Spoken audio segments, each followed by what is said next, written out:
Hey everyone, GameHounds podcast. Sorry we're late. Nick and I were talking. I'm helping Rachel's friends to plan Nick and Rachel's engagement party, which is going to be at a house like 2 hours south of us in kind of a wine country area. And everybody's going to get this, they're going to get a massive Airbnb and all hang out. And I was tasked in finding board games and gaming kind of nerdery to do over the weekend. And I had some recommendations from others. By the way, if you have any good recommendations of about how many people do you think are coming to this event, Nick? Like I said, about 12. About 12 people? There's, I think, 6 couples, and then you and Ryan. Really? Uh-huh. Really? Yeah, so don't be a bitch. I hope you're telling that to Ryan too. Oh yeah, he's fine. Why would you call me a bitch and him fine? Because we're on a podcast and I can talk shit to you and it's fun. No, you're fine too. Like, I know you. You act like, oh my god, I hate him so much. Oh, really jeez. But like, no, you're fine. let's just say that when did we talk last? I don't 5 or 6 years remember. ago? Something like that. So when did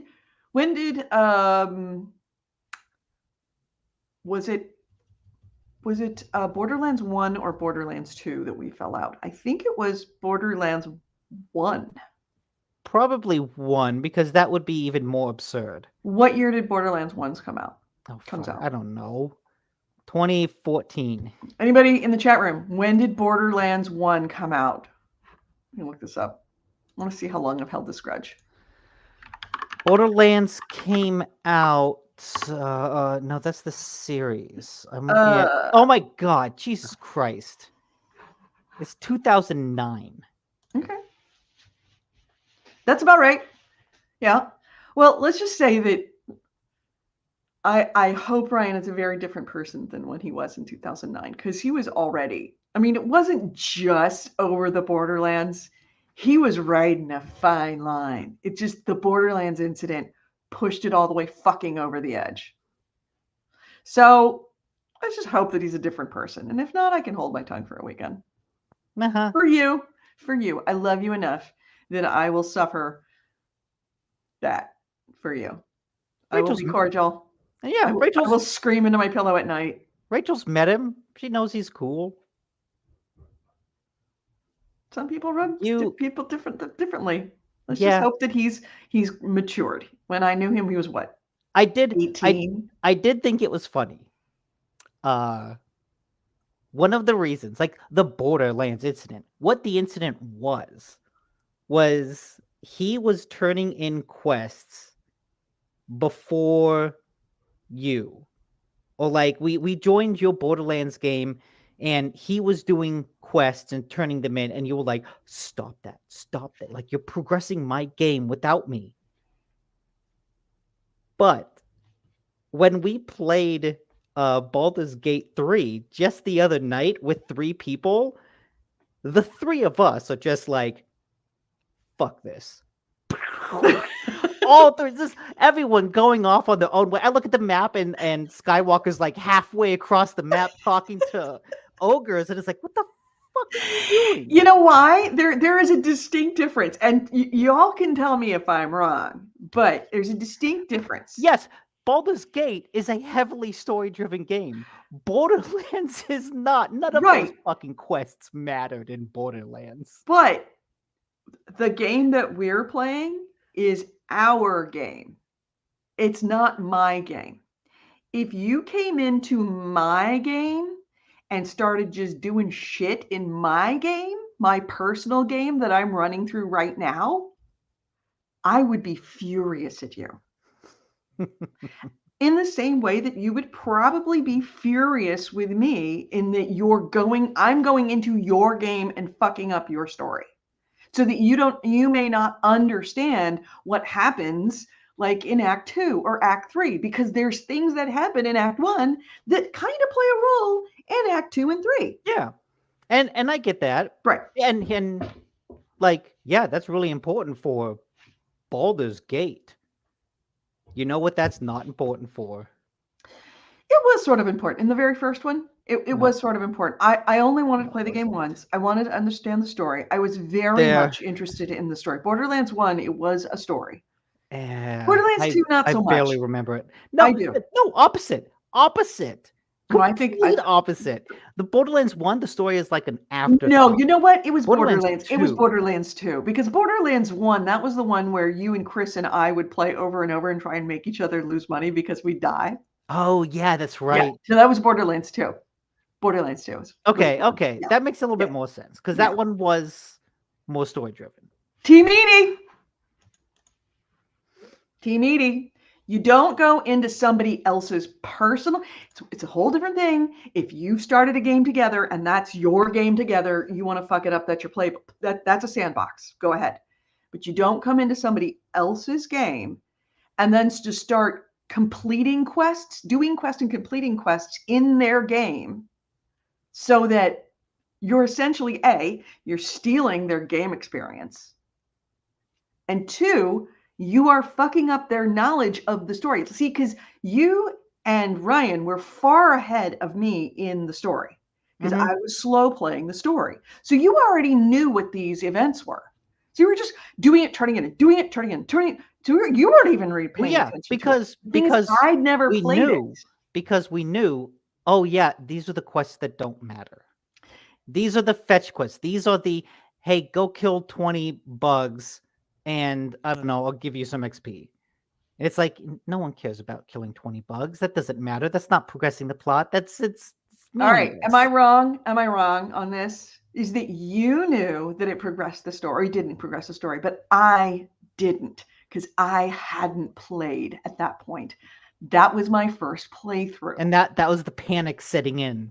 That was somebody's coming in and doing my game for me, because they know more than I do. They had the luxury of playing through it and figuring out what's important and not. And then they came in and robbed that luxury from me. No, we came in to help you catch up to us. Oh, I don't think there was any catch me up. Yeah, there was. You were there to kind of help me like do some of the big fights. Absolutely. So that I didn't have to solo them. But it's a whole different thing of somebody coming into your game and actually doing your game for you. It's a whole different thing. I still stand by that. So yeah, it's a fine line that requires a lot of communication about what specifically everyone wants out of this gaming experience. Right. And unfortunately, you and Ryan together made a really critical error, in that in me telling you this bothered me and I was upset, you dismissed me and told me I was stupid. You told me, don't worry about it. These aren't important. You just shut up. Just be quiet. It's almost gaslighting. And you and I are good enough friends where I would, like, if I said something, I know that you'd listen. Ryan, very much on the regular, I would say stuff and he would completely dismiss it all the time, because he was an 18-year-old who thought he knew better, but he'd do it in a really dismissive way. And then to have him do something that was really invasive and really offensive, and then have not only him but you say, you're being over the top. Put on your big boy pants, essentially, you were saying. And it's like, yeah, no, I'll put up with that from a lot of people, but I won't put it up from somebody I don't particularly like to start off with, which is why I forgave you. I never forget Ryan. So let's just hope that Ryan is no longer that kind of dickhead, overprivileged 18-year-old. Okay. And I'm and 18-year-old. and that you're a responsible enough adult, mature enough to just be nice for a week. Oh no, the only time I was ever nice, I was ever not nice to Ryan was when I lost my cool, and I said that's it. I just walked away. That Okay. was only time was ever not nice. So I'm good enough at this that I could keep my cool for the weekend, and I can just scream into my pillow, and I will do that for you because I love you more than my luggage. I still think it wasn't that big of a deal. October 20th, 2009 is the date. Why does Google focus on the date of Game of the Year Enhanced Edition? Because, it's Google. Google's stupid. Yeah, I looked at. So am I wrong, chat? Am I wrong that that's a shooting offense? That's a hanging offense from the best of friends. From somebody I don't know. that is kind of a dick. And see, that's the thing. Something where you would not be in the same room with them for the rest of your life. No, see, and that's why I'm like, grudges. You know that I hold grudges. Oh, and that's why part of me is just like, get over it. I quietly because you know what? I quietly hold grudges. But you know what? You know how long ago that happened? Over a decade. I hold 2019, 19, 20, 21, 22, 23, 24, 15 fucking years. So you know what? I will say this as a friend, get over it. This hill is worth dying on. And you know what chat is great at? Stirring the pot. Chat just wants chaos. Oh man, should I have my own private channel where it's every time Ryan pisses me off, I'll just go into the other room and go, guess what he fucking did today? Sure, whatever helps you sleep at night. You're a sword in the earth and stay there. Yes. What's that Captain America quote about? That was a Captain America Civil War quote about being wrong. Sorry, was that Captain America? I'm sorry. Yeah, I'm trying to remember. There was a Captain America quote about that. What's his famous Civil War quote? Captain America? Yeah, I'm trying to type it in. See, I don't know enough about the superhero cinematic universe. Something I want to punch. By the way, yes, I am wearing the same shirt as last week. Yes, it has been washed. And yes, it's still fucking cold out there. And we are getting hammered with a storm right now. We're right in between two storms. It's kind of funny. On Thursday, they told us it would be pissing rain Friday, even worse on Saturday, and kind of not so bad on Sunday. It ended up being pissing rain Friday, horrible Saturday, no rain Sunday. It's from both the movie and the comics. The quote is, even if the whole world is telling you to move, it's your duty to plant yourself like a tree, look them in the eye and say, no, you move. Nick, no, you move. No, you move. Shit. That ends up with being two trees staring at each other. You move. No, you move. No, you move. Shit, we didn't think this through. Yeah. Maybe that's what forests are.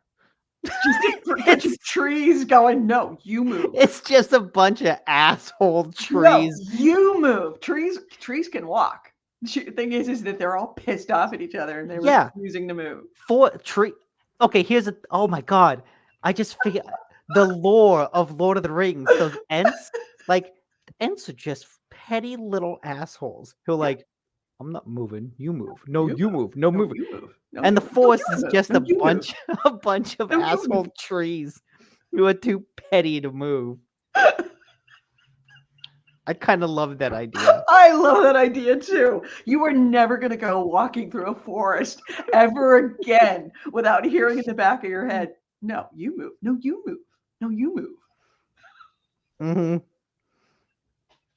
When a wind blows through the trees and you hear that rustling, that's them saying, you move, you move, fuck you move, fuck off. No, you move, no.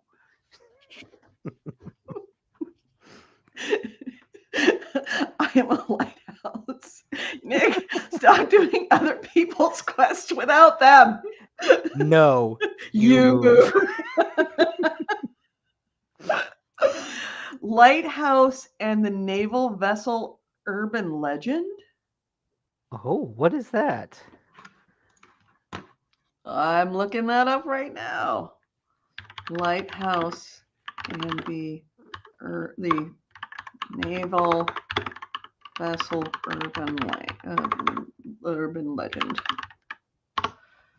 All right, Wikipedia. We are Wikipediaing that stuff, and we're pulling it up right now. Oop, that's not what we're looking for. Oh, did I close it? Oh, I hate it when I do stuff like that. All right. Oh, I've heard this. It's a joke / urban legend. Oh, describes an encounter between a large vessel. Oh, yes, that's right. It's like, oh yeah, you move. Yeah, that's what the lighthouse versus battleship.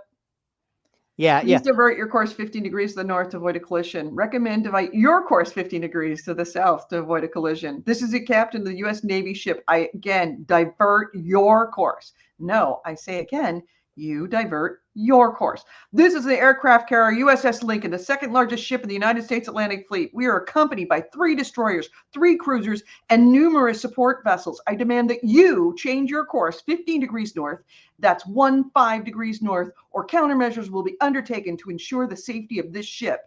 Canadians, this is a lighthouse. Your call.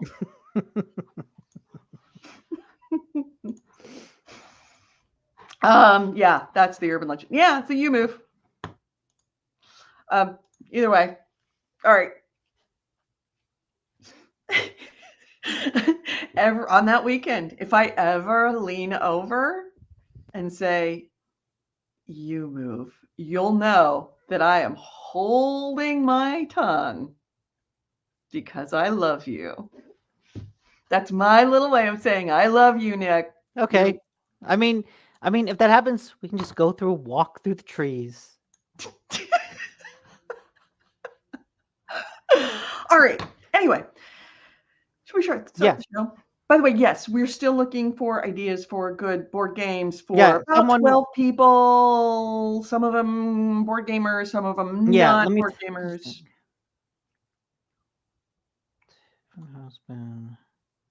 Don't forget to include yourselves. I know.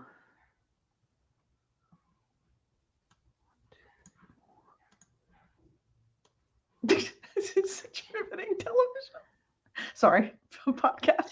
Jackie, this is great video. And I think there's like 2 other couples that I'm like quietly forgetting. 12 to 14. 12 to 14. Yes.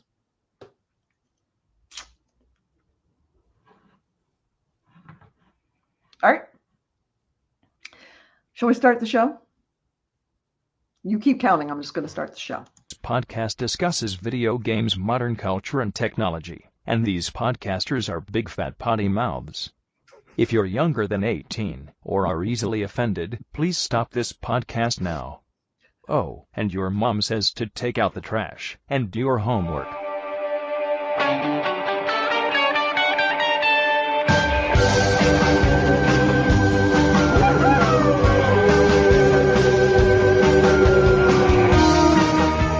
Hello and welcome to GameHounds. GameHounds episode 703. We are recording this on Sunday, January 21st, 2023. Sorry, 2024. Wow. I'm Edie Sellers. With me is Nick DiNicola.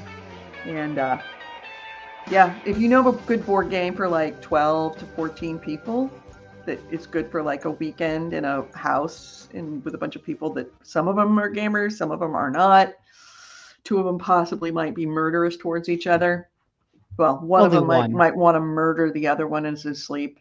It's all one way. It's all one way. Exactly. I have no problem with that. I have no problem being the only one to hold the grudge. You move. So, yeah, AC says everybody can play Flu or COVID.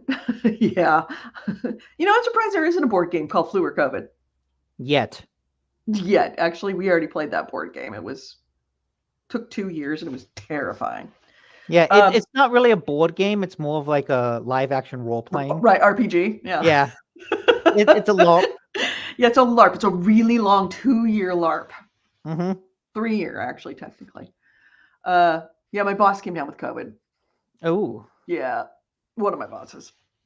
So far, so good. Haven't had COVID this year. A lot of people have gotten it. Yeah, AC Wraith says I'm playing it right now. The multitasking is great for socializing. So are you playing Flu or COVID? So which are you, Flu or COVID? Which team? Hopefully play skins and shirts. Yeah, I hope it's just a flu. Actually, I don't know. The flu is pretty awful this year. I'm really surprised I haven't been. Well, I got sick, like a month ago, 2 months ago. I got really quite sick, and it took me a long time for the cough to go away. Okay. But it finally did. But I know somebody who got a cough like 6 months ago, still coughing. Yeah, really bad lung infection. So, hey, stay warm, wash your hands. Don't stick your fingers in your eyes like I've been doing all morning. So, what you been playing? Nickety Nick. You all failed me. You all failed me, and so all I played was Baldur's Gate. Except I did buy a bunch of other games because they were on sale. Yeah. And I'm looking forward to them. I bought the new Prince of Persia game because I've heard rave things about it. Mm-hmm. So I'm excited to play that. I got a couple games, like escape room games for me and Rachel to play. I got this like cute looking roguelike strategy game that came out a couple years ago called Cult of the Lamb, which looks really fun. You're basically creating a cult of cute little cartoon animals. Yes, I've heard of Cult of the Lamb. Yeah. I've heard it's really good. Yeah, it came out a couple years ago, and yeah, it's on sale right now, so I decided to pick it up.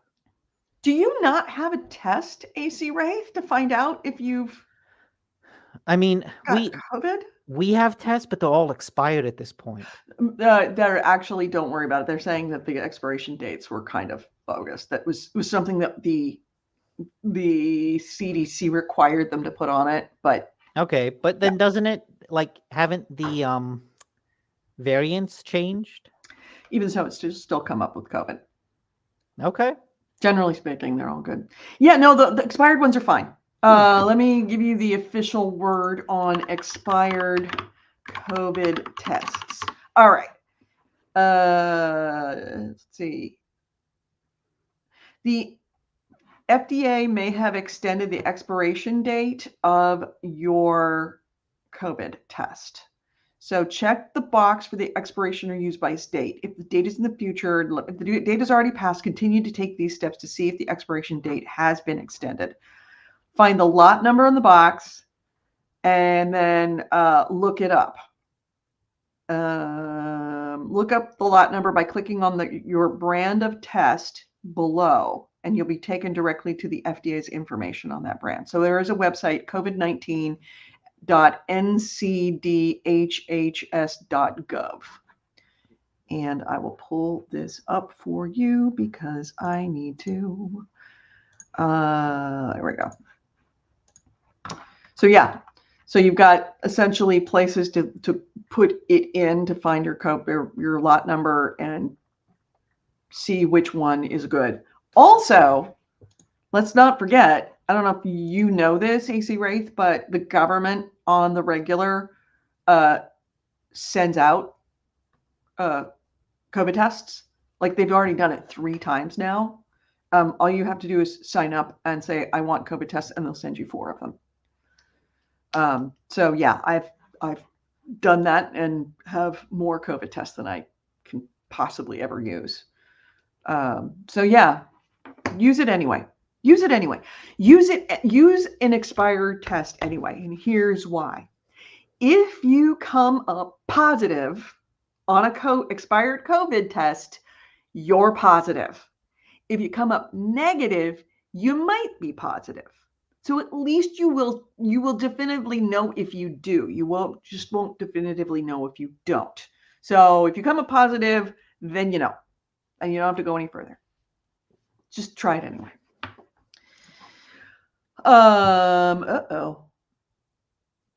Nick, have we lost you? No, Okay, I'm there we here. go. Yeah, there was a hitch. Oh.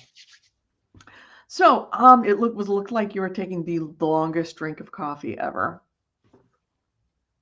Like this. So, yeah, Baldur's Gate. I will say this right now. I can't believe how long it is taking me now that I am in like chapter 3.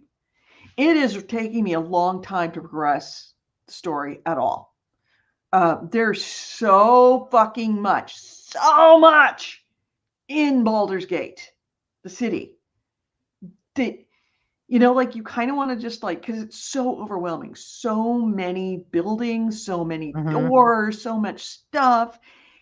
And I thought, well, I don't need to go into all of that. Yeah, you do. You kind of have to go into every single building. I mean, are there at least interesting things to find in all the buildings? Yes. Okay, then that makes it. Yes. Every time I go in there, I'm okay. like, how? I almost didn't open this door. Oh, then I think that's okay. Yeah.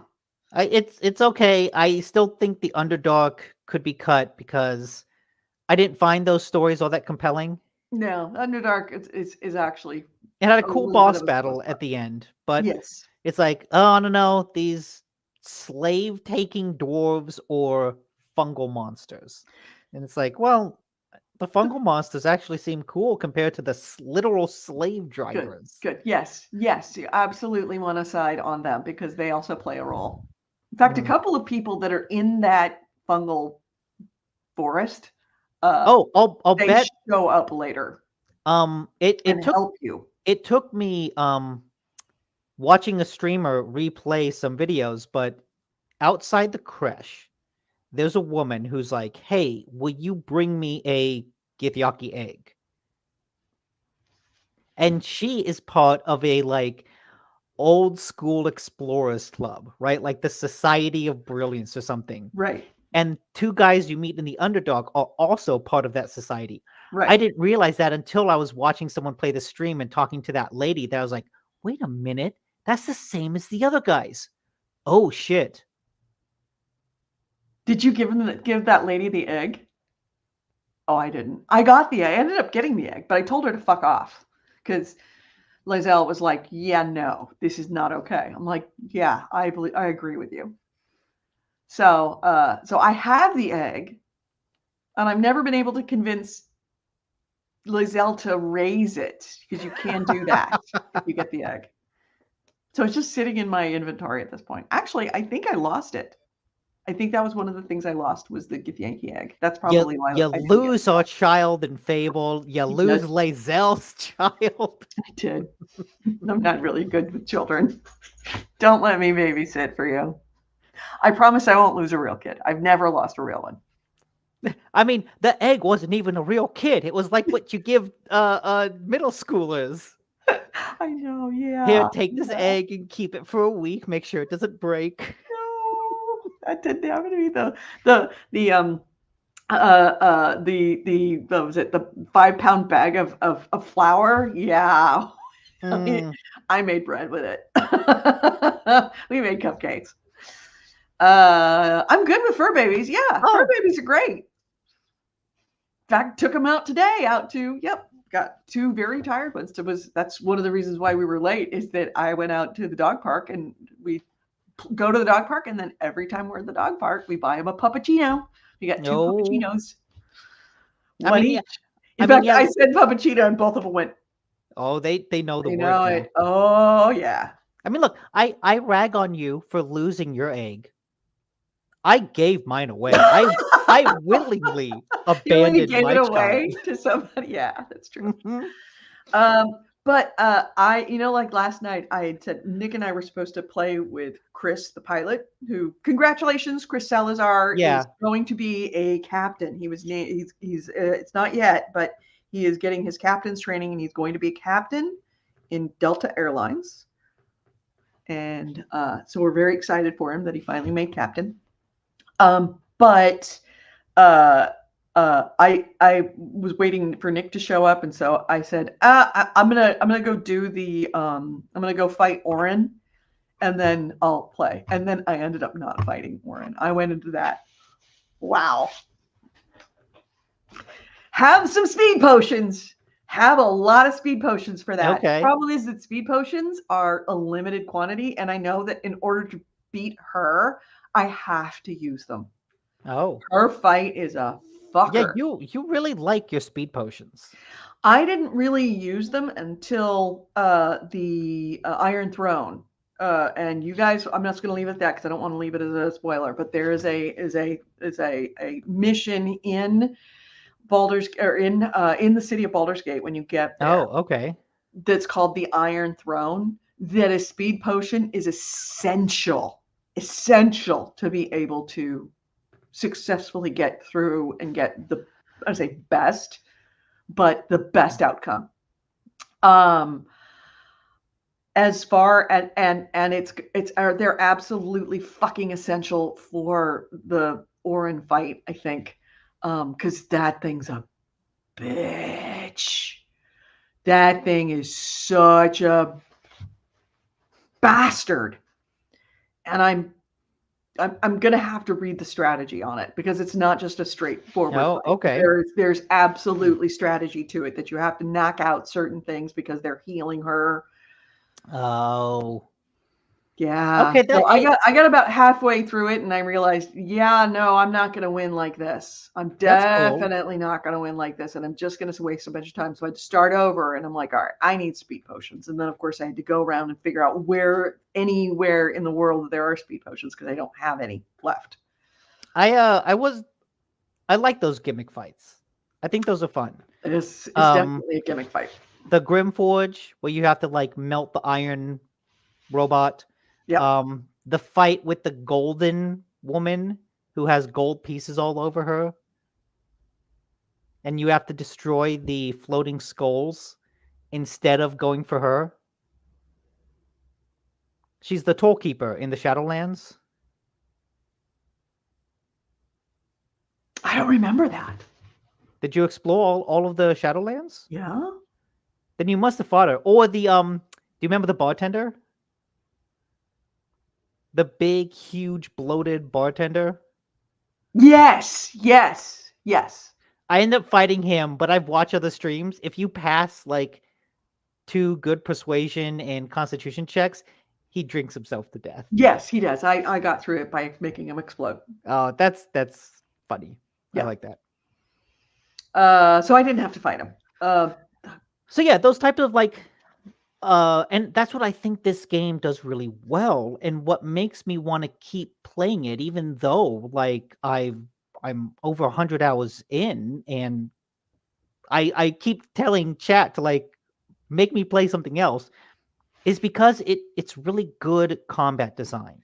It's not just here's an enemy, go hit it with your stick. Yeah. Like, you know, you get some of those. There's a lot of those. Yeah, there's a lot of It's a nice mix because you don't want everything to be strategic.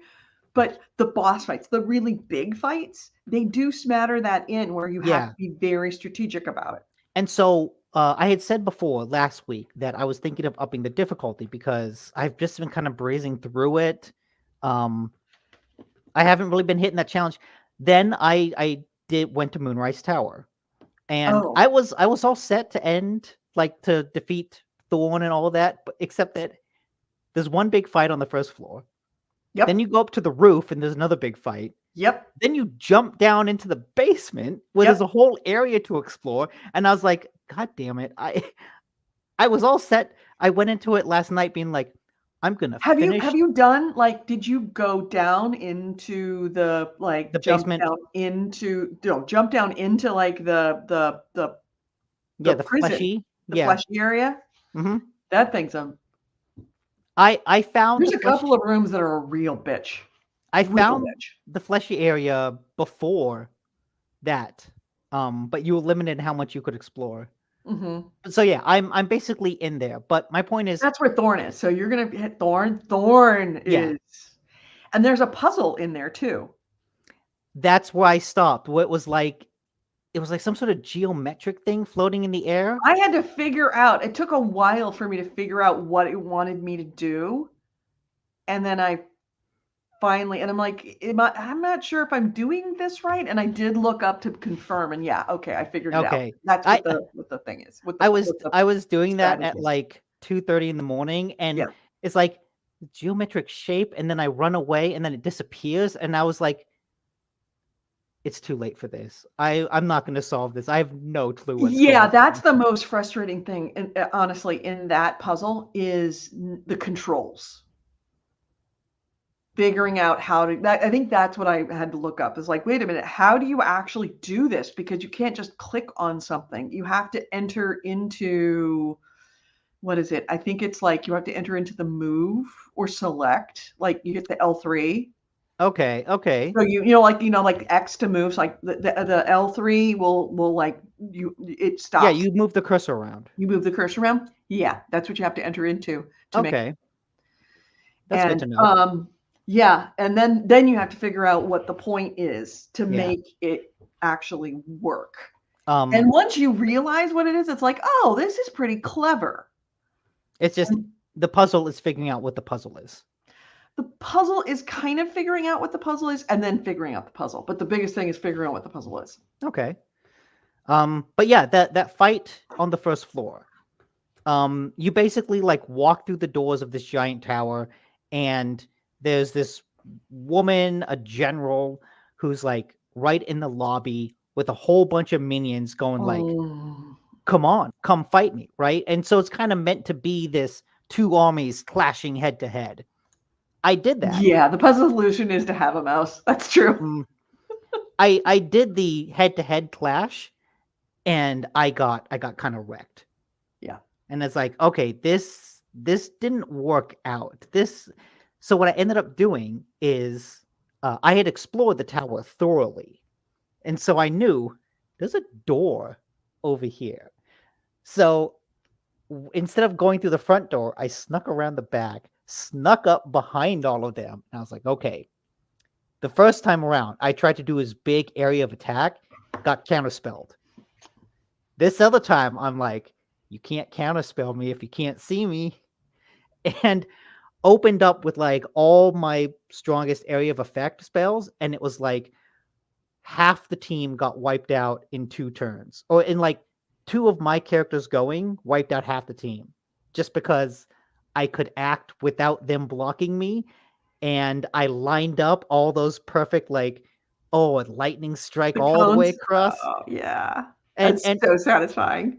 And that's what I felt, that satisfaction that I hadn't felt in a while in the game of, here's a really tough fight, but because I went into it with a plan, and because I went to it kind of being clever and not just like, I'm going to run forward and hit you with my stick, but like, okay, I'm going to sneak, I'm going to ambush you, I'm going to send Will up to the rafters, who can then Eldritch Blast the snipers on top and knock both of them over, so I don't have to worry about that. And it's like, okay, I made a plan and the plan worked. It's that A-team, right? Mm-hmm. Love it when the plan comes together. Yeah. And that the thorn fight is like really 10 good. times that. And that's really awesome. Where awesome. it's like, okay, that didn't work. That didn't work. Okay, I'm gonna go back. And who do I want to switch out? Maybe my characters. Okay, I definitely want to have, and I want that person to go up here and take care of those guys. And then I have to have somebody run to this side and take care of that thing. And it's like, because there's multiple things going on, and having to coordinate it. And if there's something random that ends up happening, like the RNG makes things do something slightly different, you have to be able to think on your feet of like, okay, they didn't fire off that time. Okay, they're definitely going to fire in the next turn. So I have to actually not be where I'm standing right now. I need to go somewhere else. It's a lot of things all have to happen perfectly in order to get through Thorn. And that's awesome Mhm. because I felt like a lot of the early game was like that, Thank you, and AC it Ray. kind of That was fell super fun. off, but now it's ramping back up into like Yeah, really interesting combat, and so and I'm really excited to kind of get back into it. honestly, if you look at the game as a like a big picture of the whole game, Hmm. it does a really nice job of go in and hit it with a stick, go and hit it with a stick. And then it's like, okay, now we've got some strategy. We're going to go up at a very slow slope of like, okay, here's a couple of some strategy stuff that you have to work with. Okay, now we're going to go a little bit more. And there's going to be an area. The next area is going to have a little bit more of those strategy things. And then your first boss is going to be one of these very complicated grand strategy. Like, and especially when you get to Moonrise Tower, because you've got like a succession of simple strategy versus multi-layered grand strategy when you get to Thorn. And then when you get to Baldur's Gate, then you get way more of those grand strategies. But each of those grand strategies are different. The Iron Throne being one that is completely off in left field, that is so different from any other fight that you've fought, in that there is a time component to it. And minimum amount of turns. So you can get all the way through it and then like somebody dies or you die or the whole thing fails. And then you got to start over again. It's like, okay, that didn't work. All right, I need to change out members of my team. And I need to have this person go down this alley and this person go down that alley and those two people go down that alley and then take care of that and then get that person out and then get, cast speed on that person that you're rescuing, get them up to the ladder to get out. And then, yeah, it becomes like a whole thing. And that's when Baldur's Gate is a series of those. Okay, that Because you makes also have to think about Baldur's Gate itself. It is very much the center of many of these like big end of story events, yeah, whether it be, or at least, either so there's the boss fights, obviously. Like the I'd say mid-level bosses, the top tier 3 bosses. Of course, you've got the final penultimate climactic fight, but you've got the 2 remaining bosses to take care of.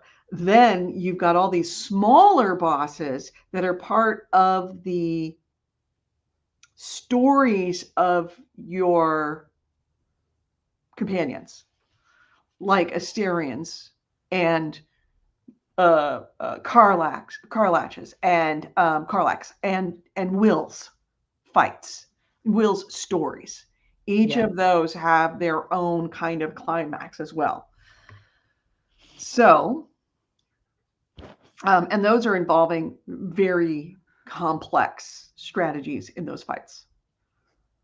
That's really good to hear. Yeah. I've got more things to look forward to. Yeah. It becomes, and like I said, in that big picture, looking at the whole game, you realize that they've kind of boiled the frog on people who may not be used to that kind of fighting. Most of it's just go in and hit him with a stick. Mm-hmm. They didn't start out with a bunch of complex stuff. They started out with like individual fights with a couple of slight strategies. And then they've amped up the strategies and maybe made them a little more frequent, starting at in the Moonrise Towers. And then it becomes like, okay, it's on. Because there's also multiple parts of Baldur's Gate. There's the lower city, the upper city, and I'm still in the lower city, and I'm starting to see them a lot more. I would imagine in the upper city, that's when you see a lot of them. Okay. Yeah, that game continues to be good. Mm-hmm. But I'm also looking forward to trying to play some other things. And also a bunch of little cool encounter stuff. I'm going to give you a bit of advice.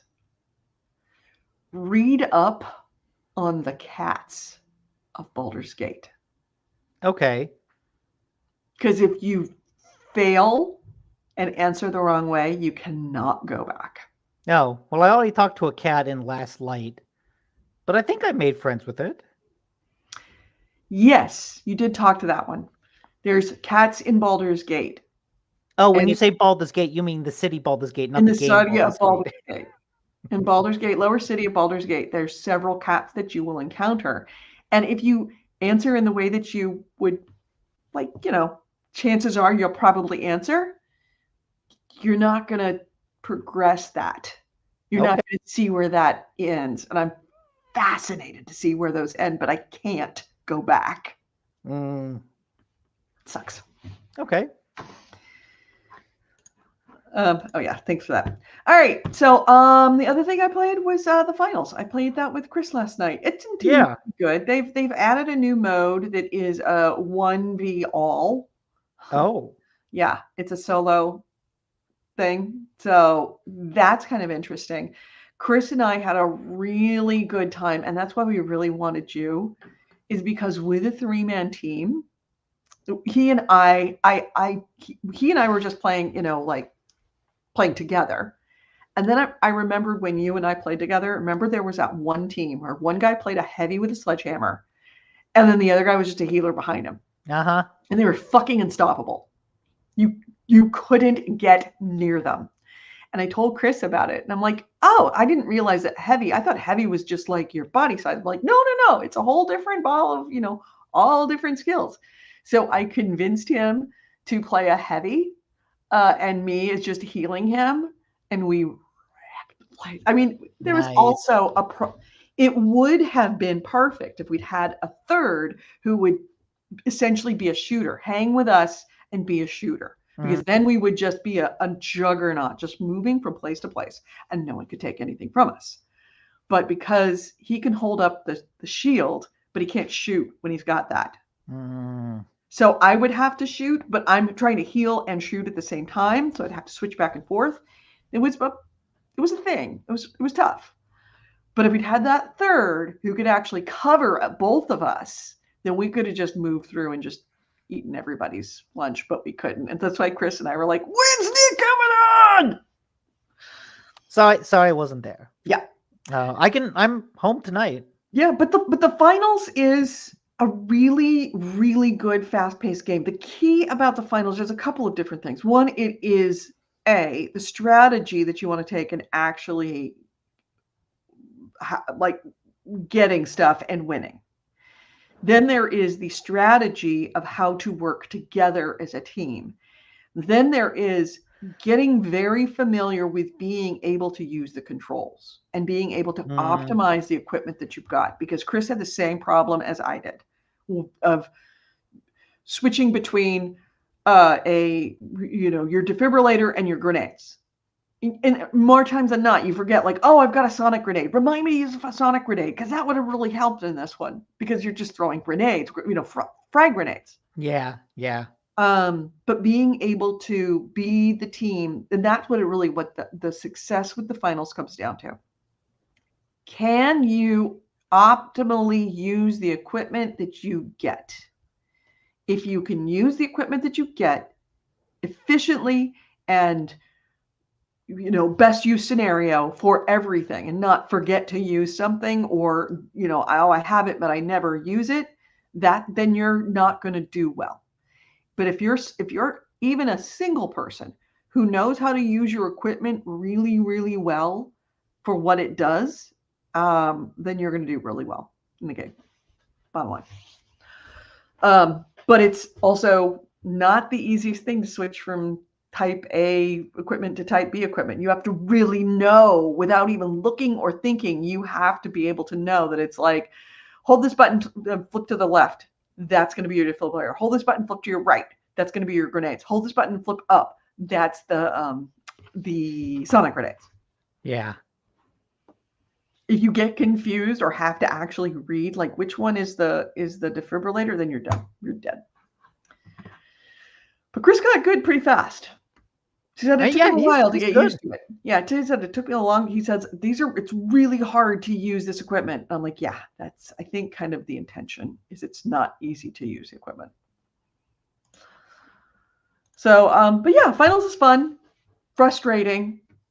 It's definitely the kind of game that would make you want to rage quit or throw your controller through a window, but it's also still a lot of fun. All right. News? Yeah. Right.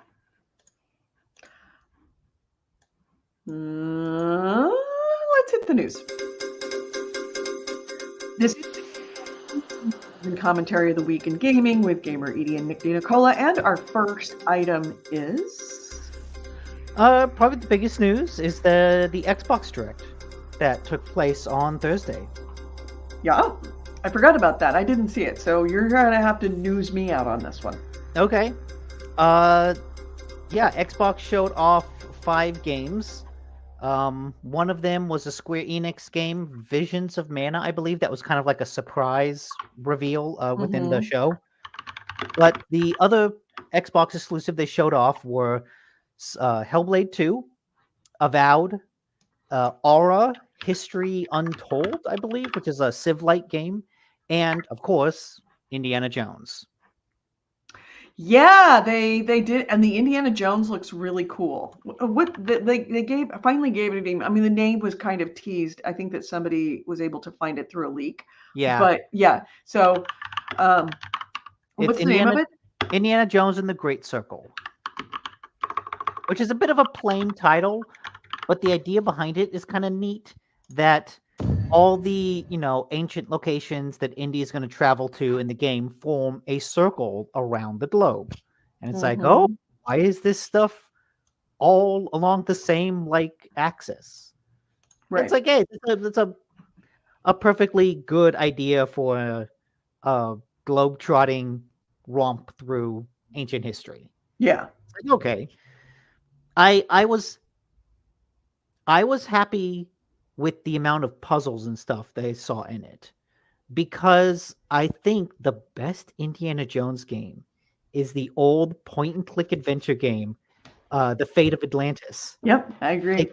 That one just did such a good job of kind of capturing the fun adventure tone of it. And every other indie game since then, and there's been a number, are just like, oh, this is a goofy video game. And so I hope that this one doesn't lean too far into the combat, that it understands there's some puzzles to be solved. It could be good. I have high hopes. I think the controversy over whether it's first or third person is stupid. It's fine being in first person. I just hope that I understand. I understand the concern about it being in first person, because if it's in first person, you don't really feel like you're playing Indiana Jones because you don't see Indy. But at the same time, I would rather have it as gameplay. I would rather have it as first person. But I also don't think that's true. I think if you want to feel like Indiana Jones, that's down to the actions that you take. That's down to the gameplay. It doesn't matter if you can see him or not. Right. But yeah, Indiana Jones has had a hard time as of late. He hasn't had a good movie in decades.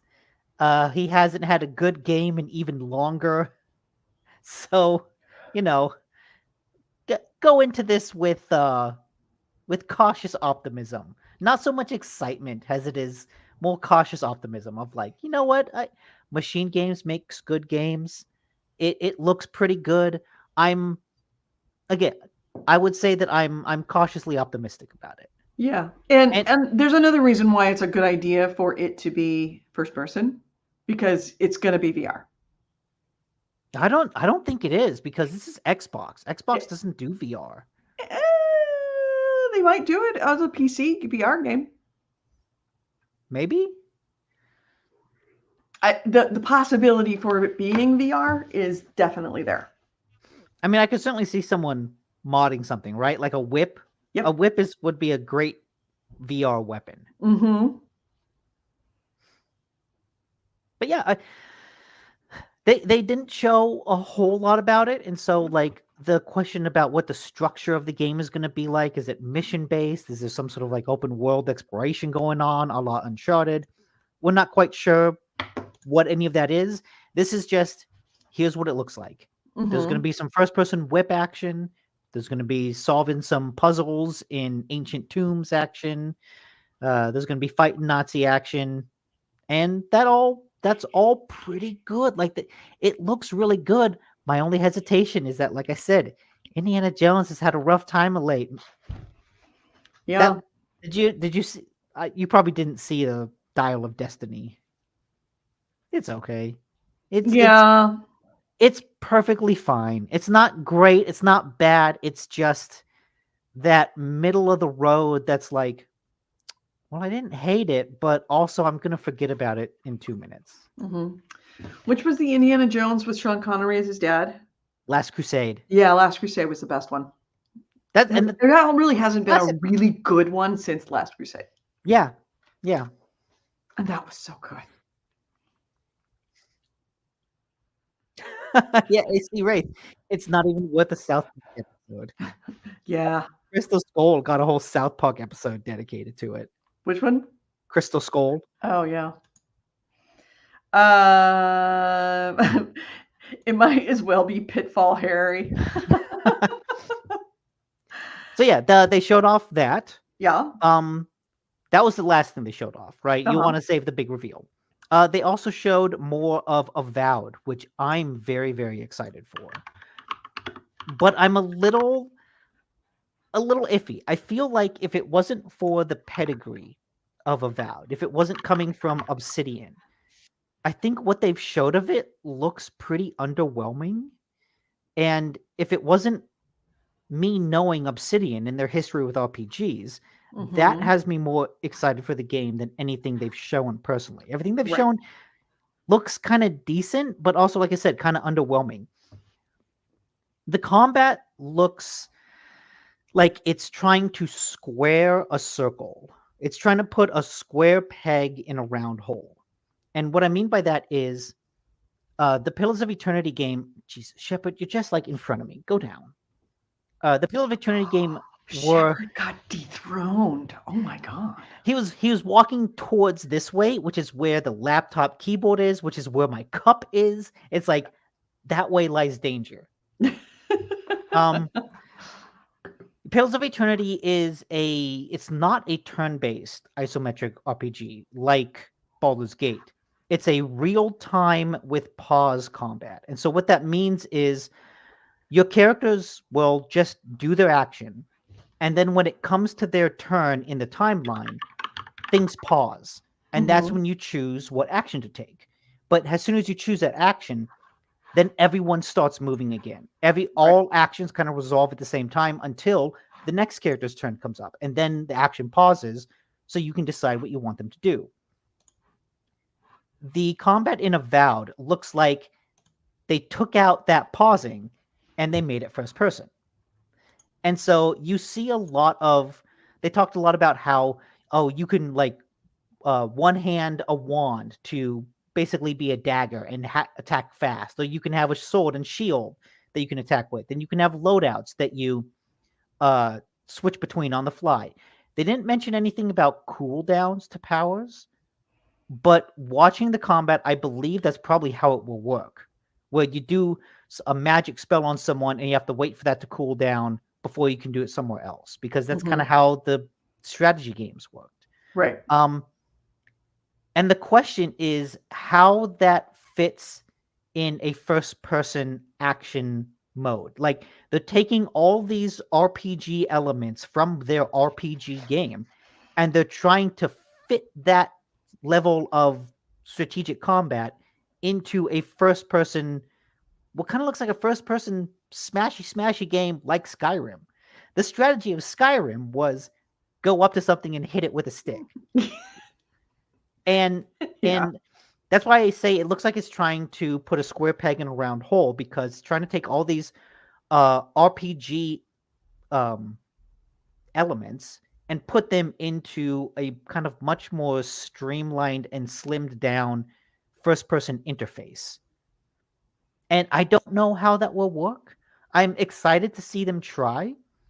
I think what makes me excited about Avowed is it looks like Microsoft giving a whole lot of money to what's kind of like a B-level game. Like it's kind of weird. This isometric RPG developer making a first person game. It's a weird beast. And I'm happy to see Microsoft spend a lot of money on something so weird. And hopefully it pays off. But yeah, what was that? It's my phone. Oh, geez. That ring is awful. I hate that ring. I know. Oh. It's an alarm. It's not a ring. It's an alarm. Oh, okay. That makes sense. Yeah. That will get your attention. Yeah. They showed off some of the dialogue as well, right? There's a scene where you kind of come across a guy who's wounded and he's like, oh yeah, we were ambushed and blah, blah, blah.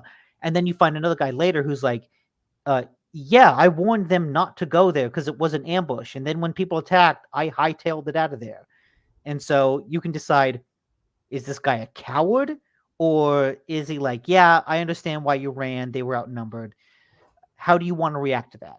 And then depending on what you choose, when you go back to a city, what you choose will kind of impact the relationships of everyone there. And it's like, it's a pretty simple, hey, look, your choices have consequences. Example.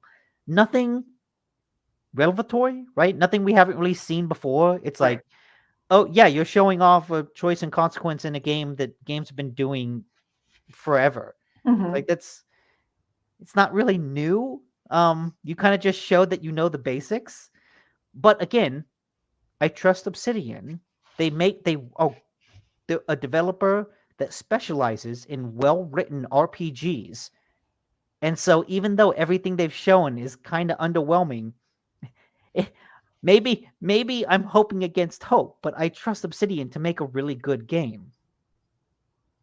Yeah. I just don't know if the marketing so far has shown off the best parts of the game. I have a feeling this is going to be a meh game. I really do. Now, I'm saying that because I know that this is a telltale sign of it being a really good game for me to think it's going to be meh, but I think it's going to be meh. Okay. I see nothing here that is more than the sum of its parts. And its parts are nothing new. It kind of seems like it's a bunch of grab bag. It doesn't have a unique selling proposition to it. It's just an adventure game. Yeah. And it'll hold together and it'll work, but it's not going to rock your world unless it's got this amazing story that compels you through all of it. And kind of like Skyrim. Skyrim was, go up and hit it with a stick, but there were so many interesting stories. The big story was very interesting, and all the little stories involved were very interesting. Yeah. If they've got the story that keeps the boredom out, then it'll work. And that's why I'm holding out hope, because I played Pillars of Eternity 2 and it was really fucking good. The story was really, really good. And have they mentioned, I wasn't listening, but have they mentioned anything about the story, about the narrative, or are they only featuring combat? Yeah. That's either a really good thing or a really bad thing. I'm interpreting it as a good thing. Okay. That they haven't talked about what the main story is, right? What's the main quest of the game? Right. And this game is set in the universe of Pillars of Eternity. And so playing those games and those games being so good, it's like, hey, look, they're going back to this universe that they have a proven track record for. That's what makes me excited. And I think it's a lot easier to build a compelling story within a universe you already know and have an affinity for. Yeah. And so the fact that they haven't shown off anything about the main quest keeps my hope alive, because that main quest is always like the really strong driving point of those games. Yeah, but also it's a combination. It is the main quest that is the driving force that compels you forward. Think of it like, say driving. Think of it like a road trip. You want to have an interesting destination, absolutely. And you've got to have something that keeps you moving, that you really want to get there. And things that along the way that are whetting your appetite so that you really want to really want to get to the end. But you gotta have a lot of pit stops that also are really cool things to do, because otherwise you're just grinding for, and if especially in a big world like this, if you don't have interesting stuff along the way that feel rich and engaging, then the main story isn't going to compel you, isn't going to keep you moving forward. Yeah. Starfield is a perfect example of that. It's got a very, very strong narrative, but it's got nothing filling it up. Mm-hmm. So, yeah, you're like, yeah, I mean, I could pursue it and I could just like go straight for it and go to the end, but it's not really that one storyline. It's too big a world for that one storyline. And yeah, that's ultimately what it comes down to. Yeah, so we'll see. Again, cautious optimism. Cautious optimism. I don't know. I'm cautious pessimism. So then the other big game they showed off was Hellblade 2. Senua's Sacrifice. Senua's I think it's Sacrifice. Saga. Is it Saga? Mm-hmm. Oh, Sacrifice was probably the first one then. Yeah. Okay. Hellblade 2. Previously, I had said that one of the big selling points for Sacrifice, the first game, was like, oh, we're delving into the character's psychosis and how they experience psychosis. And I was questioning, would they keep that focus going into this other game, considering how, like, the presentation of psychosis was, yeah, it's a bunch of gameplay mechanics that I've played in other games. Well, they've answered that with this direct. Yes, they are still leaning into the psychosis angle. But so it's going to appear, I imagine it's going to be a lot of the same as it was in the first game, which is like, I don't know, line up these two shapes in the world to get a key. Oh, hey, she hears voices a lot and fights hallucinations a lot. It's going to be a lot of that. But it does seem like they're expanding the scope of this game, in that the first game was very much about Senua by herself, fighting hallucinations, working. Basically, she's by herself for the whole game and working through her own internal demons. This game, they say that Senua is going to Iceland to fight Vikings, has revenge for, attacking her town. And along the way, she's going to meet other real people. So we're going to see her interact with reality in addition to just her psychosis, which it's a way to take it. Like, they're not dropping the psychosis angle entirely. They're keeping it part of the story. It expands the story into something that is much more, I don't want to say realistic, but much more rich. Yeah, they're expanding the scope of it and introducing the actual reality instead of just Senua's perception of reality. Right. That's what bringing in other real characters does. Is it means that there is a reality that you kind of have to acknowledge, as opposed to just everything being Senua's perception. Right. Which could be good, could be not. They did it. There was one sentence that he said that has me really, really curious about how this game will turn out. He was just saying, like, oh yeah, combat is very different this time around. Blah, blah, blah, blah. And then he just moved on to something else. But that term has me really intrigued, because Senua's Sacrifice was a very huge, like, graphically impressive game.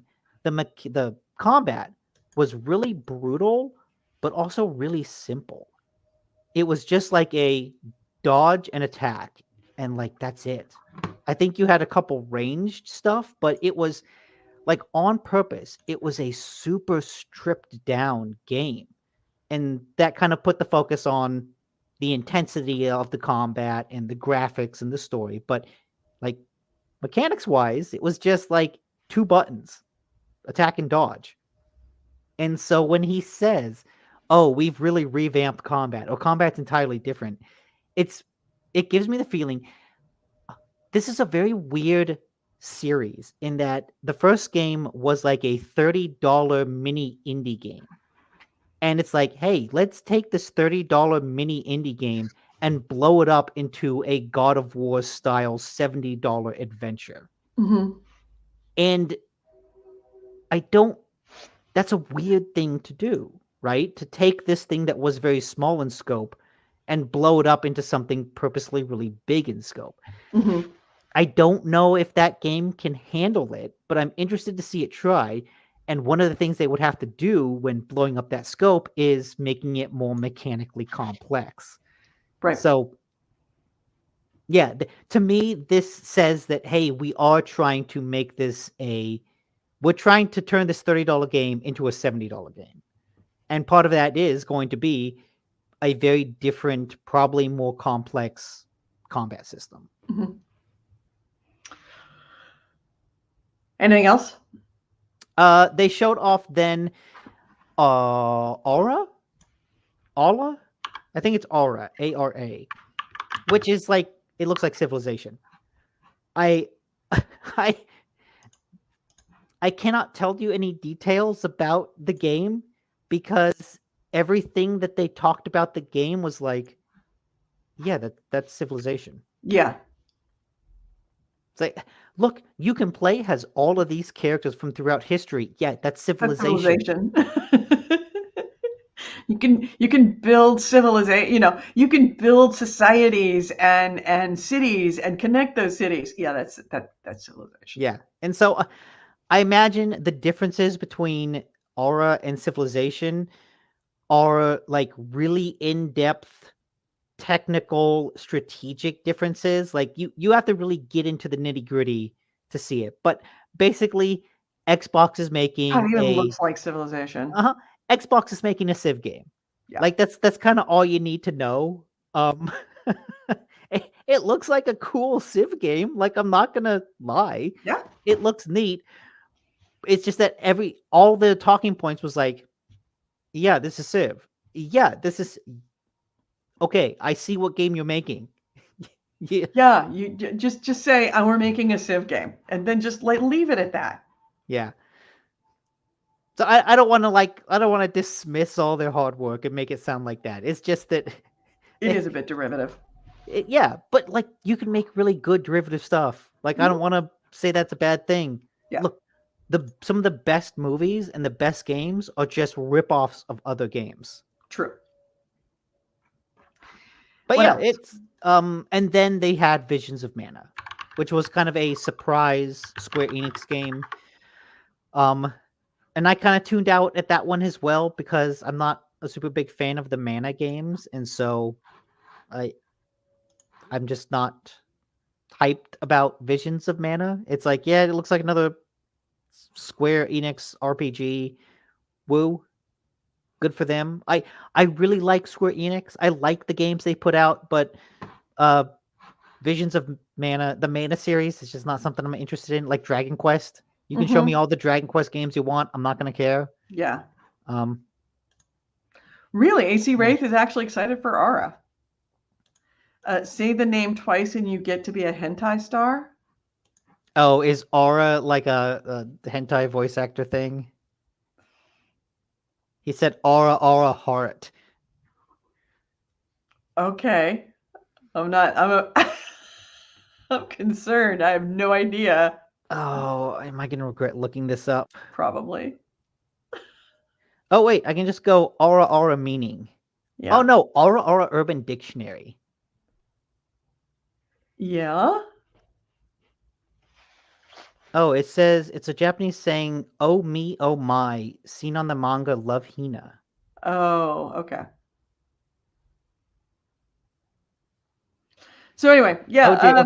Okay, it's basically like, when your eyebrows like hubba. It's like hubba hubba. Okay, got it. So, Visions of Mana. Urban Dictionary. If any Japanese woman above your age directs this word at you in a sexual tone, get the fuck out of there. Good to know. I'll put that in my toolbox as an older woman. So, Senua Saga. I mean, not Senua Saga. Visions of Mana. Yeah, Visions of Mana. I don't know. It looks like a Visions game. It looks like a Mana game. Tales of Mana game. Yeah. Good on them. Keep doing it. Like kudos for Square Enix getting like kind of a prime spot in the Xbox Developer Direct. I think it shows Xbox kind of trying to make good with Japanese developers, or just to say like, hey, look, we've got Japanese games on our console too. Like we're the place for Japanese RPGs. It's not just Yeah. PlayStation. Yeah, we're gonna have the NFTs on Xbox as well. I mean, this comes. I did see a Web rumor. 3.0, yay! I did see a rumor too that Final Fantasy 16 might be coming to Xbox this year. That was PlayStation exclusive last year. Mm-hmm. And this also comes on the heels of Square Enix saying we want to make fewer games. We may have expanded things too fast. We want to focus on fewer games. So, like, I don't know. Kudos to Xbox and Square for like working out that deal. Yeah. Anything else? That's it from the Developer Direct. Okay. Overall, I will say, coming out of a Developer Direct with cautious optimism for Xbox is way better than the past year of like, well, that was lame. I like they, to their credit, they have games to be excited for. I Mhm. don't know if I'm excited for them because the track record has been really like kind of poor, but there's enough things that's like, you know what? This could be really good. This could be really good. Yeah. So, cautious optimism for Xbox in the year 2024. Don't worry, they'll beat that out of you by the end of the year. Yeah, the Polar Starfield. Oh yeah. Oh yeah. Let's see. My first item is. Do we want to get into me ranting? All right. My first item is an Ubisoft executive stepped in it big time. And for a long time, you have argued about how physical copies of games are important. And I said there's nothing wrong with digital downloads. Yeah, and there's nothing wrong. I love digital. But yeah, you were like, it's important to have the physical discs. And I'm like, it's not important to have physical discs, Nick. Get over it. I bought a PS5 with the disc drive for a reason. Yeah, and I did too. I'm walking that back because I did not realize I'm not a big fan of the slippery slope, but I really hate it when the slippery slope actually occurs when, I've been warned about it after dismissing it for a really long time. When the slippery slope stands up and says, "Hey, guess what? Hi there." Yeah. When somebody says, "Hold my beer." Ubisoft, once again, man, somebody really needs to get Ubisoft to turn over its leadership, its management.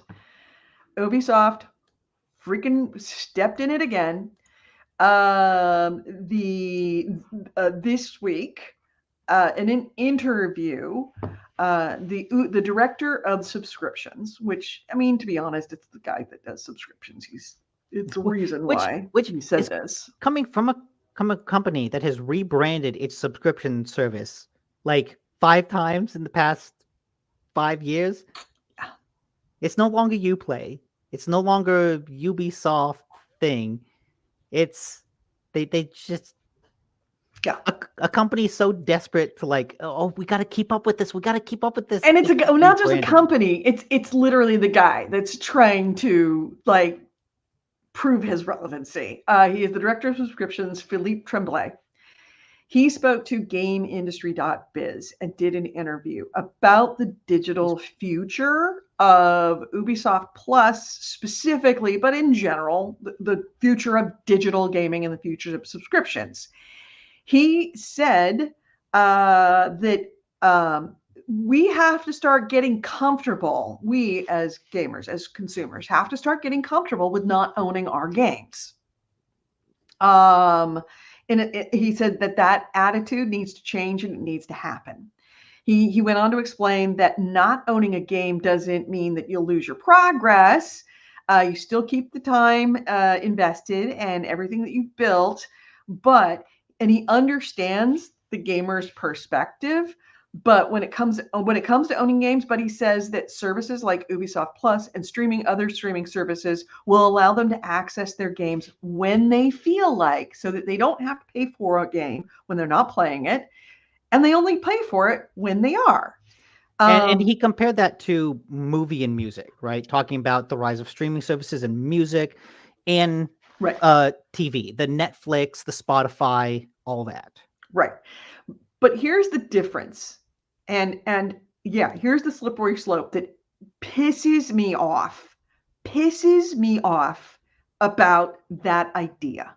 That when it comes to music, when it comes to movies and all those other things, you can still buy those things. You can buy DVDs. You can buy vinyl records still. You can buy the physical copies of your games, of your movies, of your music. You can still buy them. They work and they live in an ecosystem. What he's talking about is no ecosystem, only streaming. And I hate that for a couple of reasons. First, that if it's all on streaming, once they take that game away, you lose that game. You can never play that game again. And those games would cease to exist. It's not that they would, just go into the archive. They would cease to exist. This is very, very, very much a problem. The Video Game History Foundation did a study earlier this year. I think it was last year. Not this year. Last year. 87% of classic video games released in the United States are critically endangered or do not exist anymore because they were not saved. They're gone. They don't exist. If you don't have it on your computer, it doesn't exist. Just 13% of the video game history is being represented in the current marketplace. That's a problem. When you have an industry where 87% of its history doesn't exist anymore, that's a real problem. But I think the biggest part of it, and this was brought up by a tweet by, who's the president of, Baldur's Gate is made by... Oh, Larian. Larian. The president of Larian, Sven something. He released kind of a long series of tweets that pointed out something that I hadn't considered, but is very, very much an issue. Unlike music, unlike movies, there's multiple places where you can get movies and get music. When it comes to streaming games, there's very, very, very few. Yeah. Which means that, and he actually pointed out that a game that's doing something different or something unique or something dangerous could never be made because developers would no longer be developing games for consumers. They would be developing games for the corporations that own the streaming services. The streaming services would be the gatekeepers on all games getting to people. Yeah. So games like, for example, Baldur's Gate. Remember when we had that data dump from the lawsuit from the Activision purchase in Europe, and they had that big old data dump of information, and they came out with that schedule that showed all of the games that were coming out. It was like from several years ago, but all the games that they knew that were in development, and Microsoft was ranking them on how impactful they would be and how much they wanted to target them for PlayStation, for Game Pass, and getting them on the platform. And Baldur's Gate was listed as medium. It was a meh game. They didn't see it being anything like it was. And a game that they really wanted was Redfall. They were like all hyped on Redfall. This is going to be huge. Oh, your headset's dead.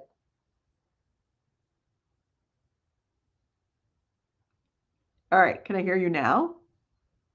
Same with Suicide Squad. Okay, there we go. Same with Suicide Squad. Yep.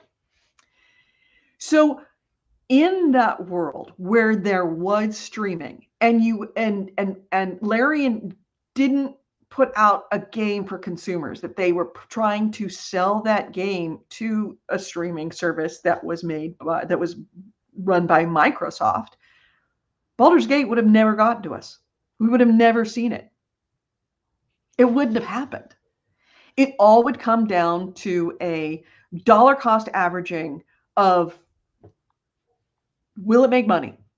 That's all they will care about. Is it going to make money? And what's going to happen is they're going to go over and over and over all of the proven moneymakers. We are going to be inundated with freaking Minecrafts, with Fortnites, with Division after Division, Call of Duty after Call of Duty after Call of Duty, FIFA after FIFA after FIFA. We would never see anything that was unique or inspirational or trying to forge any new, a way of playing. So I'll say that's been my worry and curiosity about Game Pass for a long time. And this will be kind of a tangent. I got Apple TV, like several months ago. And I've kept it because I find it to be a really, really good service. There's not a whole lot on it, which kind of surprised me at first. I was like, it's an impressive array of shows, but I'm like, compared to Netflix, like there's not a whole lot on Apple. But you know what? A lot of it is really weird and different. They've got like just all the shows are like, I probably couldn't, Netflix would never have made this show. And you know what? This show probably not worth the money. Right. Like the PSVR 2. Apple probably like paid a whole bunch of people to make some really interesting content that probably didn't get a lot of viewers, but it's like, hey, that content is still there. Yeah. But that's because Apple TV is still a relatively new service. Right. Wait 5 years, and I imagine the thing that happened to Netflix will happen to it, in that, okay, we made a bunch of weird shows. Here are the popular ones people watched. Let's make more of those. Yeah. Yeah. And with Game Pass, Netflix did a show that I thought was absolutely fascinating. And I can't remember, was it wasn't Sense8, it was something 8.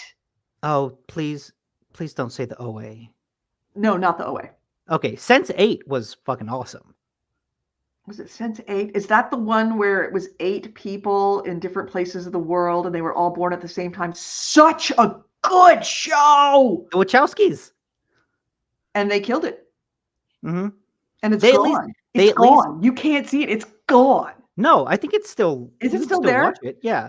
Netflix has absolutely removed things off of its platform that were original Netflix originals that you can't get it anymore. Can't see it anymore. They're another example of why. I mean, it isn't working. It is not working for movies. Yeah, which is why you're starting to see even worse for games. You're starting to see movies that were previously exclusive to Peacock and Max and Paramount appear on Netflix. Yeah. Like all the studios are like, you know what? We can get more money if we license this stuff out. So let's just give it to Netflix as well. Yeah. Let's not keep it exclusive. And when you think about it with games, look at what happened with Stadia. I mean, Stadia, allowed a lot of games that you can get elsewhere, and people had to migrate their games, and that sucked. But there were some Stadia original games that when Stadia pulled the plug, when Google pulled the plug on Stadia, those games don't exist anymore. You cannot get them. You cannot find them. They're on a server somewhere. Who knows if those hard disks, if those servers have been erased? Those games may very well not even exist in code anymore. Yeah. And so my worry with Game Pass is that the development cycle on games is like 3 times, 4 times longer than it is with movies. Right. It takes a year, maybe 2 years to make a big budget movie. It takes 5 to 6 to make a big budget game. What we're seeing now is all of the studios that Microsoft went on a purchase spree to buy, they are just now starting to put out games on Game Pass, which means 5 years after Microsoft went on their buying spree, we're just now getting to the Apple Plus early Netflix era of Game Pass. And we see it with Pentiment, with Hi-Fi Rush, with Avowed, right? These kind of weird games that Microsoft is pumping money into.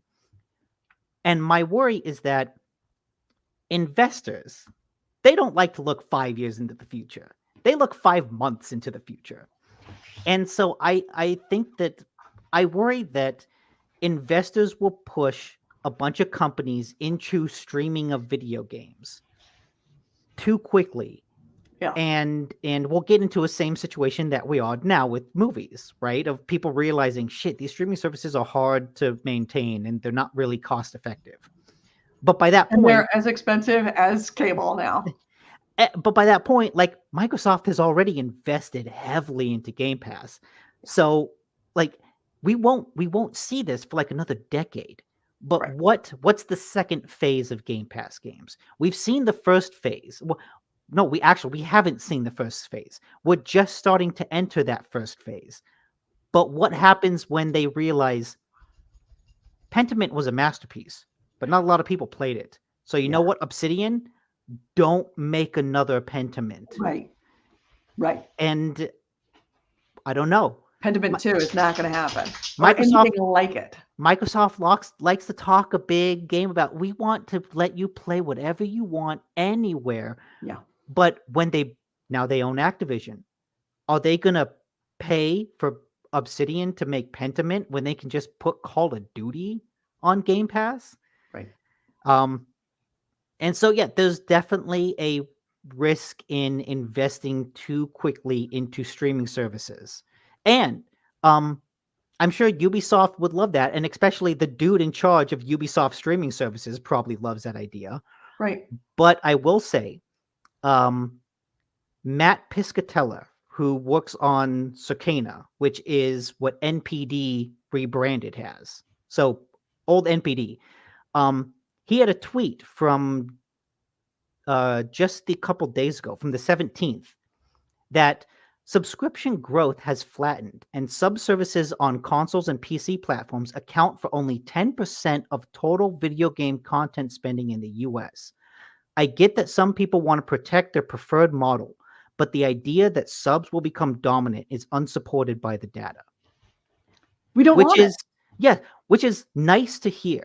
It's nice to hear that as much as investors might be like really hyped on this idea of subscription, the actual data of these doesn't support that out. And that makes me hopeful that games will kind of avoid the situation that movies have run into, because people are like already tired of subscriptions. And so they're not quite leaning as heavily into it in games as they are for movies. Man, I only got 2 stories, and I kind of wish I could move on to the second story, because that's exactly what the second story is about. But I will hold off.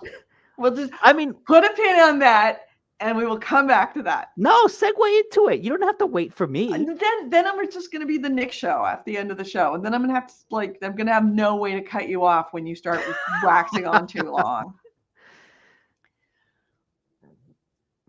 Yeah. Let's see. We got a lot of comments about this story. Yeah. Bitters Plus had a really good point early on. Where was it? He says, I'm comfortable not owning my games if they are free to play. Warframe comes to mind. Yeah, exactly. And I think that's a good example. If it's but keep in mind that if they decided to stop with Warframe, everything that you've done in Warframe might go away and you could never play it again. Are you okay with that? And like that sucks, but if it's like a free to play live service game, I Yeah. think that brings different expectations, right? True. True. You understand that you're kind of renting this time with the game. Yep. And AC Ray says, yes, we don't need the physical garbage. We just need access to the programs. Yes. Yeah, which We need to be able to, like music streaming. Yes, music streaming is very good, but it's not the only way I listen to music. I own a lot of music. I have the files on my computer. yeah, Nobody can come onto my computer and take them off. And I would be livid if they do because I paid for them. Now, Yeah. Discovery, who was it? Something about Discovery Channel. Was it Netflix? I think it was Xbox that they had Discovery Oh, Plus stuff yeah, that people downloaded and had it in their library. And because they did not have the licensing to do it anymore, they not only removed it from their store, they went into people's libraries and said they were going to take it out of their library. And it made people furious because they purchased it.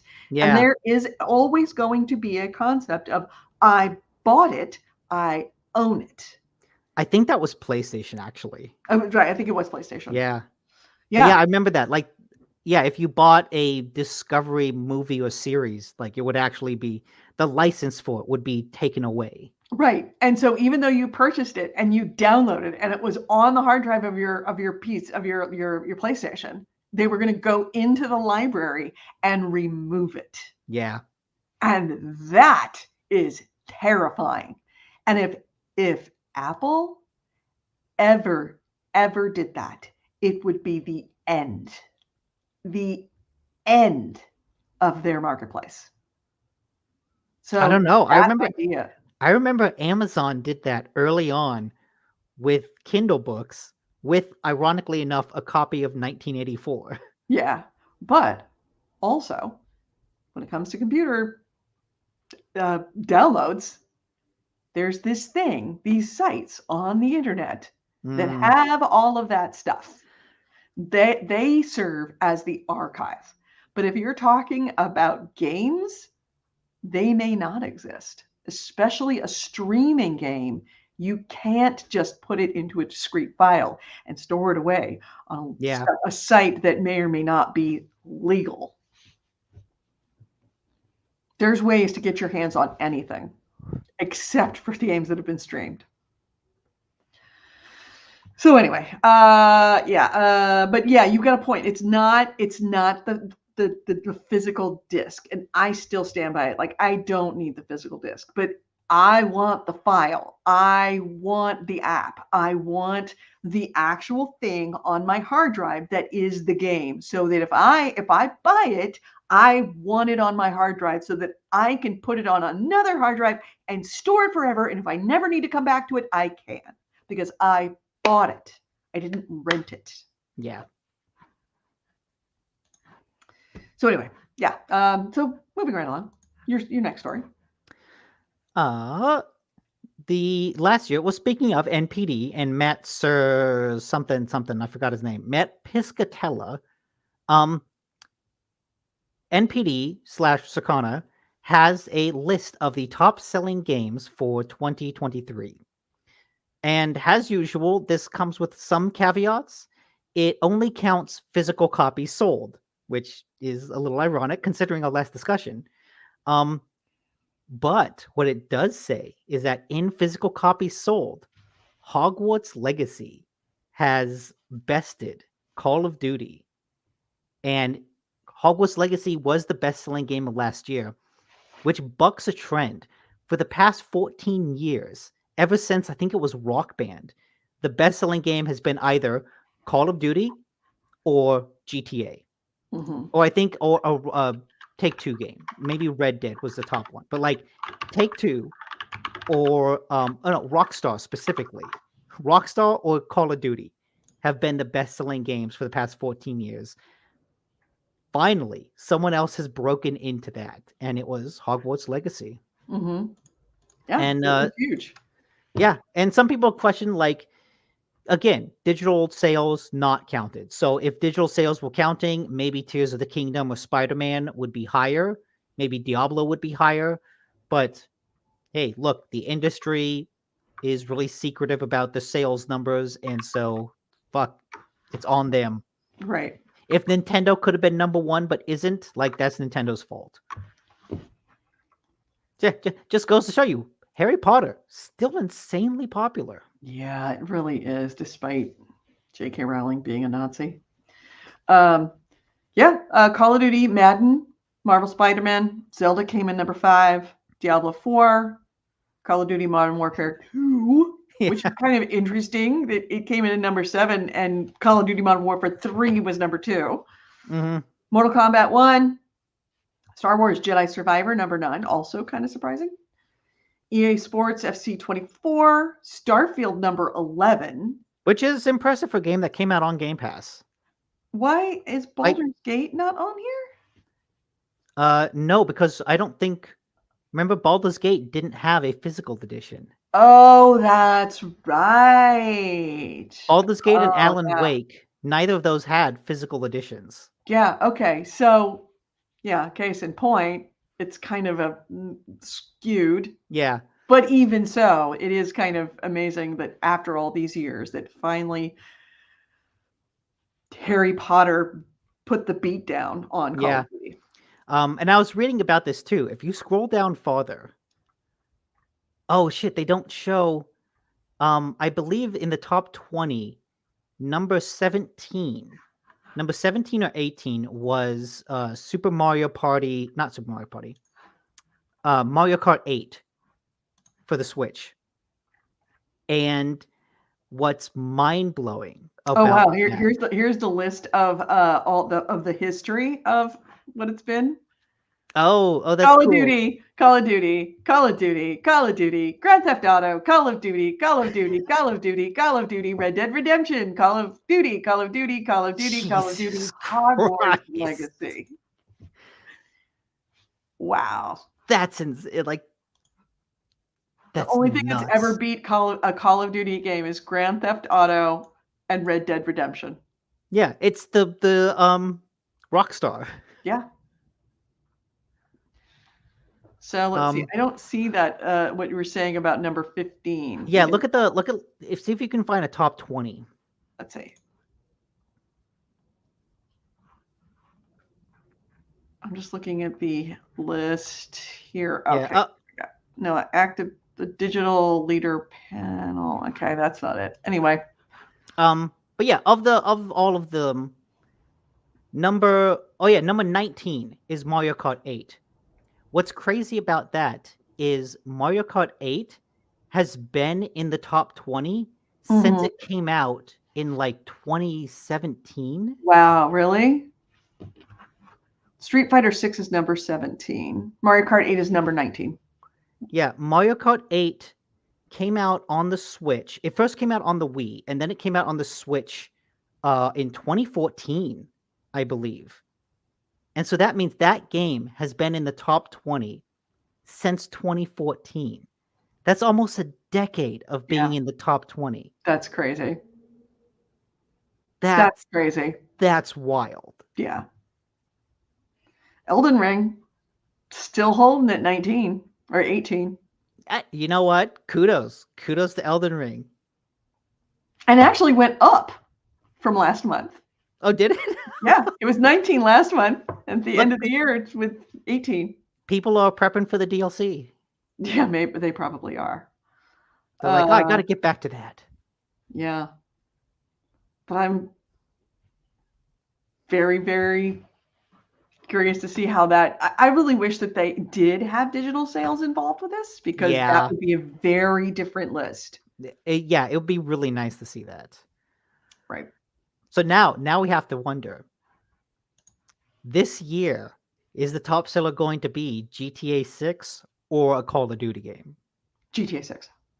I know. I would put money on GTA question. 6. No question. There's that doesn't even doesn't even bear thinking about. Not a question. Yeah. GTA 5 beat it. I'm sure. Yeah, and that Mm-mm. So, do you want to do another one? Because you've got more stories than I do. Okay, I will talk about what was the other one I had? Oh yeah, story not story. Turns I out. that was the first one. Sorry, I had the wrong headline for that last one. Oh, okay.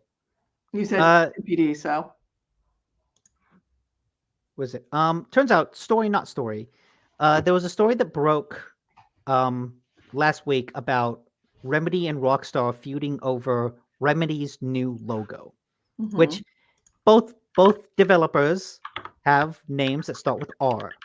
And so their logos naturally have a very prominent R featured on them. I think the issue is that there was some legal filings filed recently about Take-Two, who owns Rockstar and is notoriously litigious, basically saying, hey, look, Remedy's new logo is too close to Rockstar's logo, and there's a trademark dispute over it. Turns out someone from Remedy contacted Stephen Totillo and told him that this is actually very old news, that the legal filing is a formality and that this was actually worked out between the two companies late last year. Oh, okay. So there is no actual dispute over the logo. There might have been, but the filing, it's all been worked out. Remedy's not going to change the logo. Oh, that's good. Which is good because I think that's kind of a cool logo. I think it is too. But yeah, you can kind of see that a company as litigious as Take-Two with Rockstar would get if it was just the R, they might have a case. But if it's the R with the words Remedy underneath it. Right. And the R with the star. Yeah. Yeah. It's a thing. Rockstar can't own the R. Yeah, they can't own the fucking letter. They can't own a letter. They just can't. All right, so let me hit now. Remember I said put a pin on it about how consumers have very much spoken about subscriptions and how subscriptions are not doing well, and it represents a very small percentage of gaming. Mm-hmm. And no matter how much they keep saying that streaming is the future, is that the consumers keep on saying, no, it's not. Well, case in point. A lot of companies told us NFTs were the future. GameStop this week announced that came into the whole NFT marketplace just as it was crashing. Bless their hearts, a year and a half ago. GameStop, if you go to the GameStop website, they didn't actually make an announcement at all, but it was just seen on their website. Oh yeah, no one wants to make an announcement that they're pulling back from this. It's and just... I haven't seen if I can find it.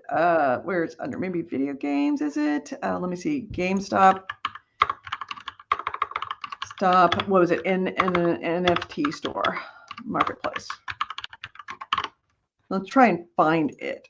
Yep, there we go. All right, so if you go to the GameStop NFT marketplace as seen right here, as you're looking, people begin to notice important update effective February 2nd. Just kind of like, oh, hey, by the way, GameStop has decided to wind down our NFT marketplace. Just details. We still have a website, but here, just in case. We're winding it down. This whole thing's going to go away. And they say due to the continuing regulatory uncertainty of the crypto space. No, it's not. That's a nice way to put it. No, it's not.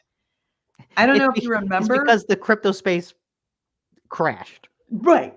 And remember, they launched their marketplace, I think it was July of 2022. And in their first week, after all the hype, in their first week, you know what they cleared as far as like actual money being spent on the marketplace? Yes. Huge hype, big news. We're doing NFTs. You can buy stuff. It's going to be awesome. We're a major corporation. We put all this money into this. How much do you think that they made in the first week after it was launched? $1 million. $44,000. Oh, jeez. That's where they started. And it got worse. Wow. Yeah. So apparently the continuing regulatory uncertainty means we lost our asses on it and nobody's using it. And it's not making us any money at all. In fact, it's costing us money. Okay. So yeah, it says effective as of February 2nd, 2024, customers will no longer be able to buy, sell, or create NFTs. Your NFTs are on the blockchain and will remain accessible and saleable through other platforms. So accompanying this news, which makes it even more hilarious, is that news broke last week on, I want to say, like Wednesday, right? The next day, let's see, the 2 days later, GameStop's stock surged 12%. How did it surge? Because they announced they're no longer doing this money pit anymore and they're getting rid of it. As soon as they got out of NFTs, investors were like, oh, thank God. I thought the apes invested into GameStop because of the NFTs, because they're like, oh yeah, look, they're getting into, it's going to go to the moon. It did. They went in. And then the stock market sank, or the price sank, because the NFTs made $44,000 on its best week. So yeah, and when I say it surged, it didn't surge a lot. It went up 2% in the closing minute of Thursday's trading. So it was announced Wednesday it was put up on Wednesday. It was seen on Thursday, and in the last few minutes of Thursday's trading, when it started to make the news that they were abandoning the NFT marketplace, GameStop stock went whoop. So it was directly correlative. It wasn't like just a coincidence that it went up. It went up because the news broke that they were stopping doing NFTs. So even the investors did like it. That's verifiable proof that it was suppressing the price of GameStop's stock by actually having the NFT marketplace. So yeah, and I said that it joins Disney, X, and Microsoft. All of them have gotten rid of their NFT marketplaces. Mm-hmm. Even X, even Elon Musk has gotten rid of the NFTs, the whole NFT like thing that he was trying to push through on Twitter, has stopped it. When you try to go to like the NFT marketplace for Twitter, it doesn't exist anymore. It's just a blank page. Yeah, Disney's NFTs gone. Microsoft abandoned NFTs.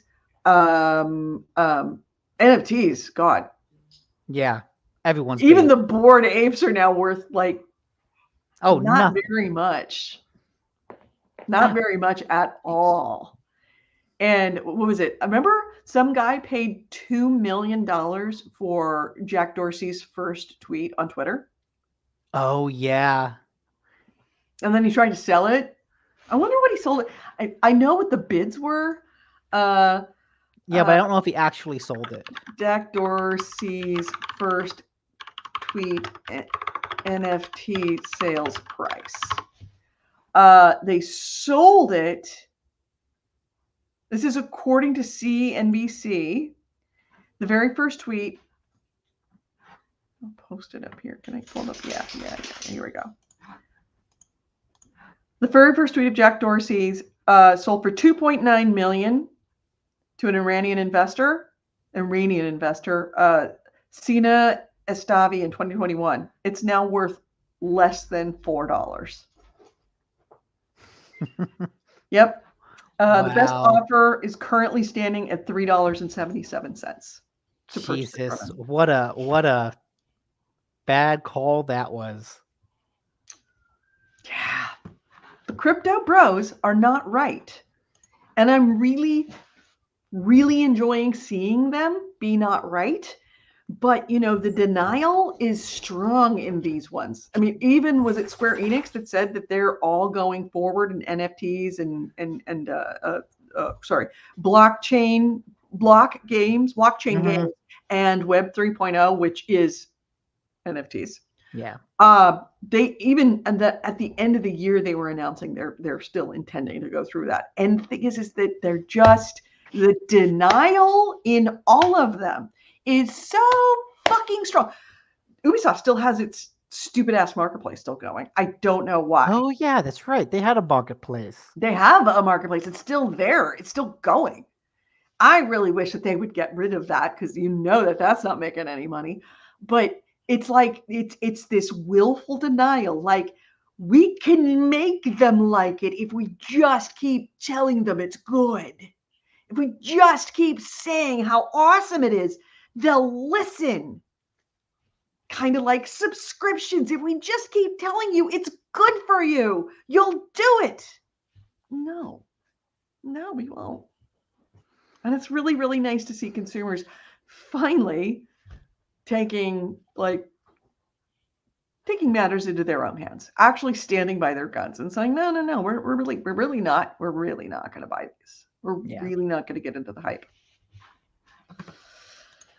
So there we go. Thank you. That link has the top 20. Thank you very much for that link. So stick to your guns. No NFTs. Don't do it. Not good. All bad. And I think that the fact that even the other side of it, even Wall Street investors don't like NFTs in your company. That's kind of the death knell for NFTs in games or anywhere at this point. I think that there's more than one company that has an NFT marketplace currently going that includes Ubisoft has to look at the fact that when GameStop killed their marketplace, their stock price went up. Yeah, that's hilarious. Nobody likes NFTs. Everybody sees through it. One. Only one. Two.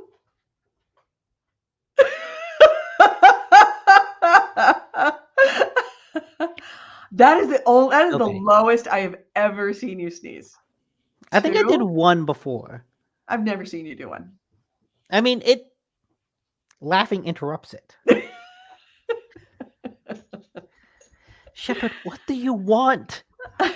Shepard just wants to be there. He wants to make it the cat cam. The look at my butt cam. Look at my butt. Look at my butt. See, there we go. Show us your butt. That cat. Yes, I know. You love your dad so much. All right, your next item. Your final item. Final item. Power World, which is basically the Pokemon with guns game. Came out it came out in early access on the 19th. Yeah, the 19th. I believe it was Thursday. And I think beforehand that game was kind of known just as a joke. Pokemon with guns. Turns out it's actually pretty good. And sold a lot. It really took off. Yeah. The Steam servers are having trouble keeping up with it. They might have some stability issues because there were a lot of 300,000 concurrent players was their peak. On Xbox, apparently they're actually limiting. They're not limiting because it's popular. Just the Xbox servers are limited because there's no dedicated servers. So it uses dedicated servers for PC. Right. But because Xbox doesn't have that option, the number of players you can have in your game is limited. But it turns out the game has been more positively received than anyone expected, I think. because it turns out it's way more of a survival game than it is a Pokemon game. Mm-hmm. Seems that- like it. Yeah, it's hey, you're going to be doing a lot of going around hitting rocks with a pickaxe in order to get resources. Mm-hmm. So there's a lot of that kind of survival crafting element to it. And it's apparently a very good one of those games. But then you have the Pokemon like level mechanics on top of that. And I think they really, really lean into the Pokemon satire. Mm-hmm. That there's like, hey, this basically you capture these Pokemon, these pals, to work with you and kind of automate a lot of the actions that you do. And they kind of take on the role in a clicker game of like, oh hey, you can automate the collection of this thing. So basically, you're putting them to work. They're slaves. Right? You're They're your capturing slaves. these creatures and putting them to work. Yeah. And You're the game leans into that. enslaving creatures to do your work for you so that you can sit back and be a man of leisure. All of these pals have a sanity meter that decreases as they work and increases as they is. It's just like work. As they quote slack off. It is. It's just like work. Uh-huh. And each of the different Pokemons, they kind of lean into that in different ways. One that has caught the internet's attention is a pal that is like very lustful and has turned its attention recently to humans in addition to other pals. And they're like, I'm uncomfortable with this. Mm-hmm. I don't know. This actually looks kind of cool. Yeah, and so it's early access, but it also came out on Game Pass. You can download it for Xbox right now. I was tempted to check some of this out because it seems like it's a good survival game with a good satire of Pokemon on top of it. Yeah. And so it seems like even people who wanted to go into it to play ironically came away going like, oh shit, I kind of want to keep playing this. It's just kind of fun. Yeah. It's Slime Rancher's sort of like that too. Oh yeah, I forgot about Slime Rancher. Yeah. But Slime Ranchers, you don't get the slimes to actually help you, but it's kind of along those same lines that you have to go out and you have to capture slimes in the wild and then bring them back. Yeah. And you're kind of creating a zoo. A zoo, yeah, where they're putting out resources. Oh, wow. Okay. I wonder if that's something that you can capture, a big thing like big elephant. Probably. I've heard that there's a long ramp up that, like any survival game, you start by hitting a lot of rocks with sticks. Mm-hmm. There was a scene in the trailer that had a literal assembly line of like chickens putting together assault rifles on a literal assembly line. But apparently that's not something you'll be able to do for several dozen hours, right? That's like an end game automation level of that's an end game level of automation. Yeah, I could see that. All right, I'm interested. I might actually play that this week instead of, for a minute or two. Yeah, for like 30 minutes and then back to Baldur's Gate. Right, then back to Baldur's Gate. Yeah, in fact, I am waiting for Baldur's Gate to get cross-platform because I was explaining it to Chris. And it's, when it go finally, because they have said it's going to go, they want to do cross-platform. It's not there now, but that is a thing that they're working on. Because when that happens, like you and I and Chris could actually start a game together and play a game and essentially, meet up once a week or whenever. Yeah. And actually have a D&D game.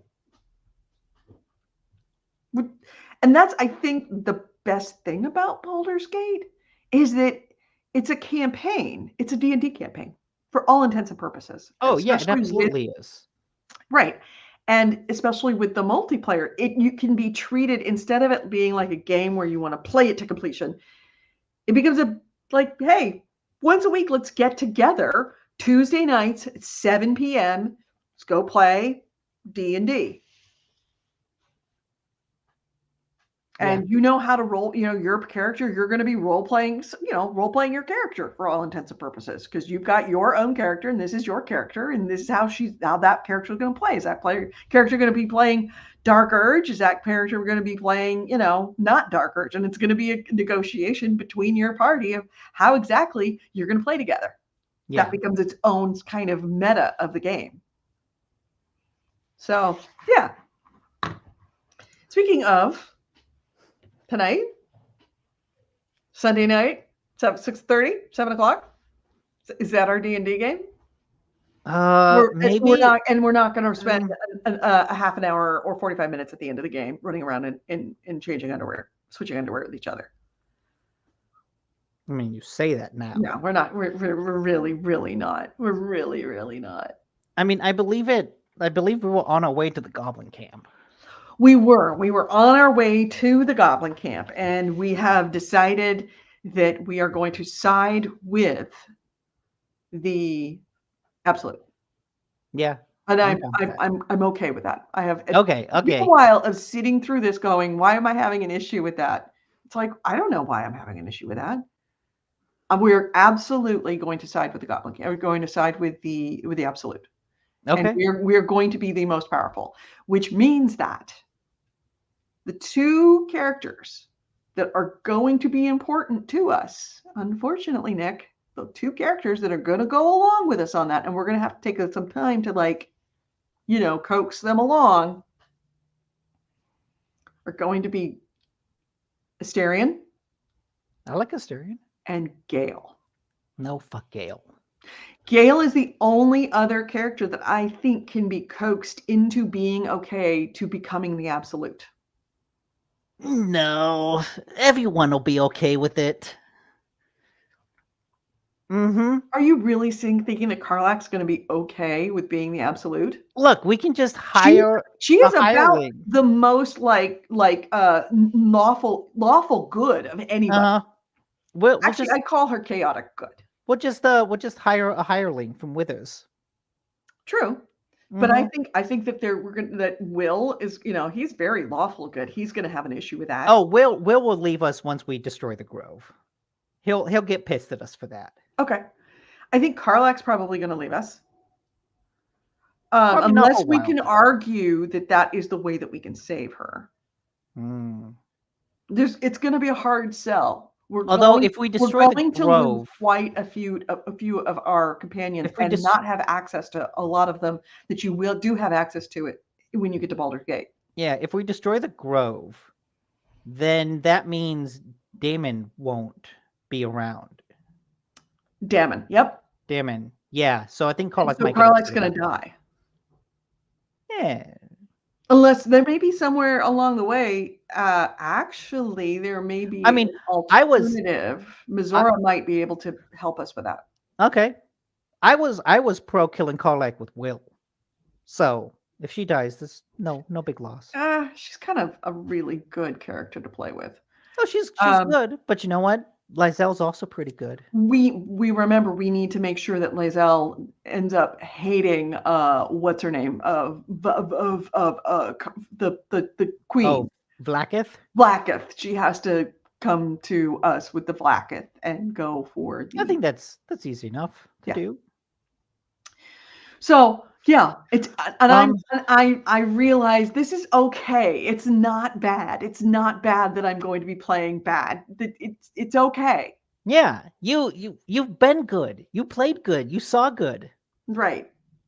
Now we need to see the other side. We need to see what it's like. I mean, we're not doing Dark Urge, but we are going to side and essentially become the Absolute. We will be the Absolute. Yeah, I want to be a cult member. Yeah. But you're not the cult member. You're going to be the cult leader. Hey, also good. But I don't know about tonight. I'll have to see. We have to see when we make dinner. I thought you said you were around tonight. I am. Okay. You were around for Chris, but you weren't around for me. Here. Vamp, take over. Let me text Rachel. I mean, I could go talk to her in the other room, but okay. I'll just go sit talk here. to her in the other room. As for this week, I think I may very well just download it. I'm watching more of it in the background because it's been running on my screen. What was it, Pal World? I'm really thinking about actually playing this Pal World, and I could see very much that this could eat my life a little bit. I'm gonna try, let it not. But then again, I've already had Baldur's Gate eating my life. I am finding, especially now with Baldur's Gate, that I am in the city of Baldur's Gate, and prepping for each of these fights is now getting longer and longer and longer. Like, it takes me a day or more to prep for a fight. And I, of course, keep getting distracted by other things that capture my attention as I'm prepping. So it takes extra long. That it is very much slowing down my gameplay, where sometimes there are some nights it's like, I don't want to turn on Baldur's Gate because I have so much to do before I actually get to the fight, that I could sit there on that fight and I could play for like 4 hours and not progress the story. In fact, not get past the main fight that I was working towards. I've been trying to fight Orin for 2 days. Both of them, well, one of them being a Saturday where I played like 10 hours. Because, my Saturdays are like my big gaming day. And I didn't move the story. I mean, I did a lot of stuff. I found a lot of stuff. I did some really, really interesting things. I cleaned up a bunch of small missions. I found whole other areas that I didn't even know that I could get to. It's like, oh, look, I can get there. Oh, shit, I can't. I got to fight Orin. That is progress. No, what you're doing, that's progressing the game. Right. I found a whole haunted house I didn't even know existed because it happened to be like, oh, hey, what's this gate? I opened it up and it's like, holy shit, what's going on in here? Like, the whole house is possessed. No mention of it in the story.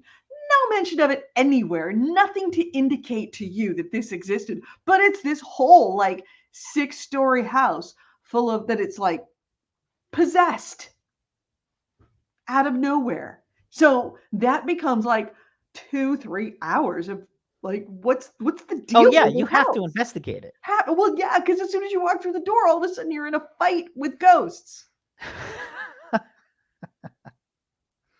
So yeah, the game is, I don't want to say too dense, but if you are expecting to, like, in Baldur's Gate, that's when it becomes truly a D&D game, where you can't go anywhere without noticing something really interesting. And if you explore it, it opens up this whole night of just something happening in a house that's like, oh, what's this gate? Oh, I can lockpick it. Okay, let's lockpick it. Let's go in this door. Sure. And you go in the door, it's like, oh, now we're in a thing. And you went left. The mystery of why the house is possessed. It's like, oh, I see the story wants me to go right. I'm going to go left without realizing left is like, oh shit, this is a whole other area. Whole other thing you didn't even know existed. That's why I say that, you think you go into the city and you're used to many of these games being, okay, there's like city buildings that you can't open the doors. You can open every fucking door. And behind every fucking door is something fucking insane. Okay, so it sounds like I should play enough to defeat Ketherick Thorn and then stop and then go play other stuff. And in 6 months, I should come back to Baldur's Gate 3. You will have lost so much of the storyline, and the storyline is incredibly important. This whole thing that you're doing. Just recap. Just recap. Not even with a recap. This whole thing you are doing is made better by the fact that there is an army of the Absolute about to march and arrive in Baldur's Gate. That is the atmosphere, the environment in which you are working. And that feeling of, like, in the back of your head, no matter what you're doing, it's arriving, it's coming. And you're working in this town where there's people that many of them have left They're and banging they're on okay the with door. it, and they're trying to get out. And many of them are like, "Oh no, Gortash is going to save us because he's got the steel watch," and blah blah blah. You know, all these other reasons. Like Mhm. you've got this kind of divide within the city of the people that are willfully ignorant, and it's like it'll be fine. Baldur's Gate's been around forever. It's not going to go away. This whole absolutist, whatever, to the we'll be safe. The absolutists are a threat, but we'll be safe because our Lord Gortash is going to save us. Mm. To the I'm not so sure, but I really like this the his his the steel watch. They're definitely I think will be okay. To the ones that are like I'm out. I am out. I am out. I am gone. I am abandoned my house. I am trying to scrape together money to get down to the docks to pay someone to sail us the fuck out of here because we are being invaded and it's bad. You It's get the whole so range. you have the whole range of what's going on in Baldur's Gate. I like the idea that the barbarians are at the door. They are breaking it down. But dude, did you see those ghosts? I gotta check out those ghosts. Right. I Right. gotta see what's on those ghosts. No, I know they're And breaking it's through. I know connected. they're breaking through, And it's but I'm gonna wait. connected. It's connected. It's Okay. all connected. It all has to do with this environment of things bearing down on you. So to leave it at Thorn is A, going to be really, really, really hard. And B, you're going to lose that moment that you're in personally. It's a bit like walking away from your D&D campaign at like a big crux of like, all right, this is a massive, massive moment in the story and saying, okay, I'm going to go on vacation for 6 months. Mhm. Yeah. When you come back, you're just not going to be there. You're not going to be in that moment. You're going to lose that feeling.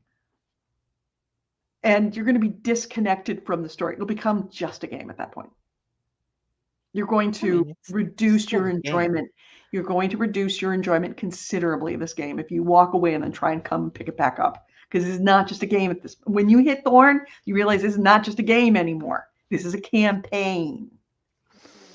Then maybe I'll take a break now, because I've been playing this a lot. I want to branch off to other things.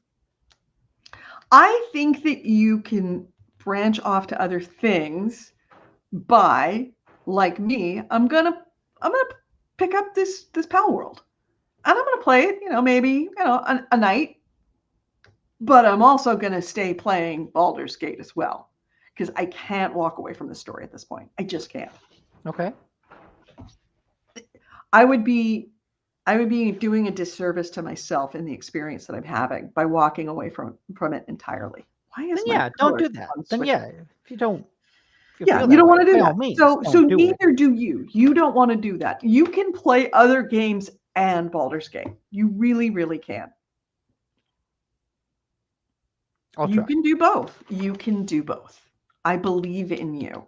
If you need to just set a timer, like set a calendar, like Monday's Baldur's Gate, Tuesday is anything other than Baldur's Gate, Wednesday anything other than I mean, Baldur's it's Gate, less with that. Thursday Baldur's Gate, Usually my game time is like, hey, one night I'll play a game. The next night I'm gonna watch TV. The next Mhm. night I'm gonna read something. And so when it comes to like a game night, it's like, well, I could play Baldur's Gate or I could play something else.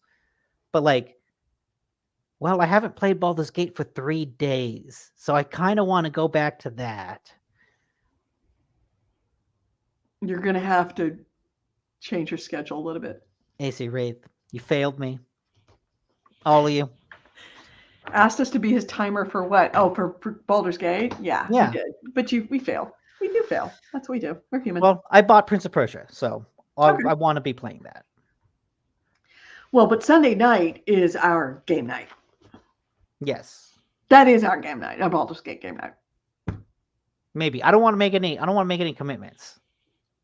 Okay. I'll play with How I can about play tonight? Tonight is good. Tonight. All right. Tonight 7, I'm good. Tonight at 7 p.m. All right. Good. Let's do that. All right. So on that note, let's close this out. You've been listening to GameHounds, episode 703. Yes, 703. We recorded this on Sunday, January 22nd, 2023. I've been Evie Sellers. With me has been Nick Nicola. If you ever want to get a hold of us, gamehounds.net is our website. GameHounds@gmail.com is our email. We record this show live every Sunday at 2 p.m. Pacific, 5 p.m. Eastern, here on Twitch and on YouTube. On Twitch, we are The GameHounds. On YouTube, we are GameHounds Vids, V-I-D-S, as in videos. Please feel free to join us. We would love to have you. And come back next week if you already have. If you are watching, please don't forget, like and subscribe. Do whatever, star it, whatever, however, where they're watching it on Twitch or YouTube. Mark your approval of the show. It helps. But more importantly, subscribe to us. Make sure that you get notifications about when we go live in the future. Like when we stream games. Tonight we will be streaming, once again, Baldur's Gate 3, Nick and me, and maybe Skywalker if he's on. And we will be on Twitch. So check us out, GameHounds, The GameHounds, at about, 7 o'clock? 6:30? 7. 7 p.m. tonight, Pacific time. That's 10 p.m. Eastern. We are 100% listener funded. If you would like to help us along to keep our podcast going on, our vidcast going on strong for now the 16th year in a row, we would love to have you. Patreon.com/GameHounds. That is where you can find our Patreon. We would certainly appreciate $1 a month. We're not looking to get rich. We're not making this our full-time job. We're just looking to offset the cost that we have to do with that. So patreon.com/GameHounds. And again, of course, always like and subscribe. Have a great week. Thank you so much for being with us, and keep your hands clean. Don't stick them in your eyes. Stay well and be safe, and we will see you next week, I hope. Take care, everyone. Bye-bye.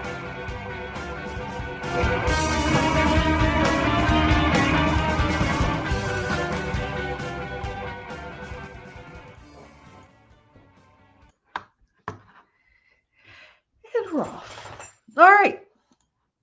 6:30. 7. 7. Yes. 7.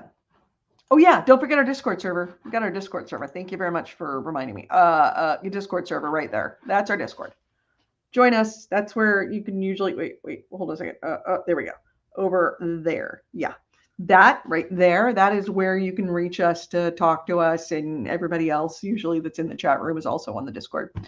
And if you ever have anything that you want us to talk about in the next show, stick it in our Discord server. There actually is a channel for news tips that Nick uses exclusively because he's lazy fuck. I do more of the stuff. I read. You do read some, but yeah, that's usually where he But does. yes, it's So very helpful. I never touch it because I know Nick is probably going to take everything there, so that's fine. Very But helpful. if you ever have anything that you hear or read, or even if you just have a suggestion of a topic that you want us to discuss, stick it in the news tips.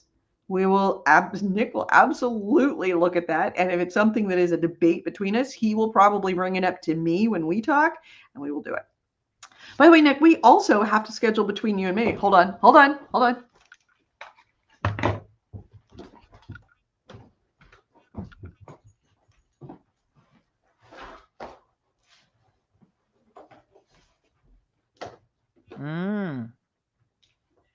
Your Yugo has arrived.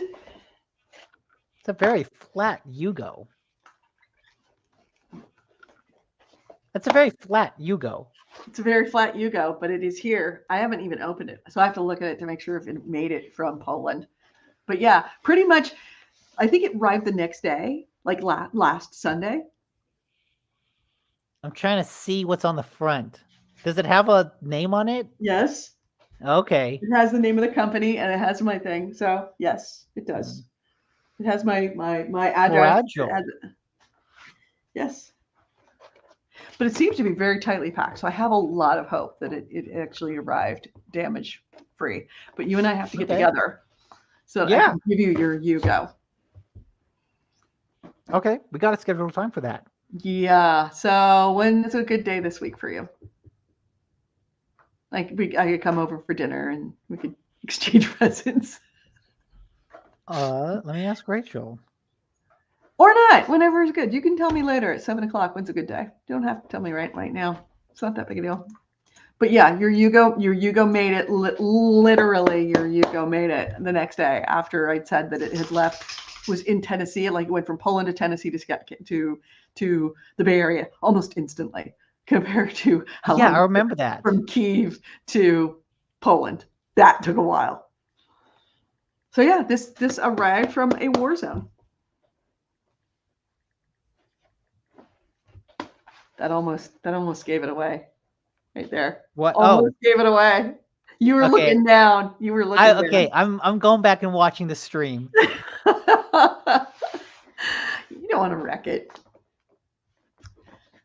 So if I could do a stream where I could show everybody else but you and know that you weren't watching, I would totally do it to actually have an unboxing. But we'll have to do that later. We'll have to do the unboxing with you. In fact, I may actually try and stream with the with my GoPro at your house. Oh, geez. That would be cool. All right. So see you at 7. Yes. See you at 7. 7. And yeah, and I will tell you, I'm going to actually open up right now. I'm going to open up the Yugo to see if it arrived damage free. Yeah, make sure that it probably did. Make sure none of its tires are flat. I'll make sure none of its tires are flat. I'll make sure it's got all of its parts, and then we will. I don't want any dings in the hood. I don't want any scratches on the glass. No, you want your Yugo pristine. Mm-hmm. All right, everyone. Thanks for watching. AC Wraith, of course. Thank you for all of the links. God, you're fantastic. One of these days, I need to buy you a Yugo. Welcome, Chaos. Hi, Chaos. Just in time for us to leave. All right. Talk to y'all later. Oh, hey, Eric. Thank you. You too. Have a great week. I don't know where you are, but if you're in a place that's cold, stay warm and be well and be safe because that's, I mean, what's going on in the East Coast is no fucking joke. I think we can make it 34 minutes. About what? Oh, no, you can't make it 3 hours. No. Me and you. Now, let's see. Oh, what should we talk about? Goodbye, everyone. Have a great week. See you at 7. I got to go eat and pee. So we're not going to make it 34 minutes. Bye, everyone. Bye. Cat butt.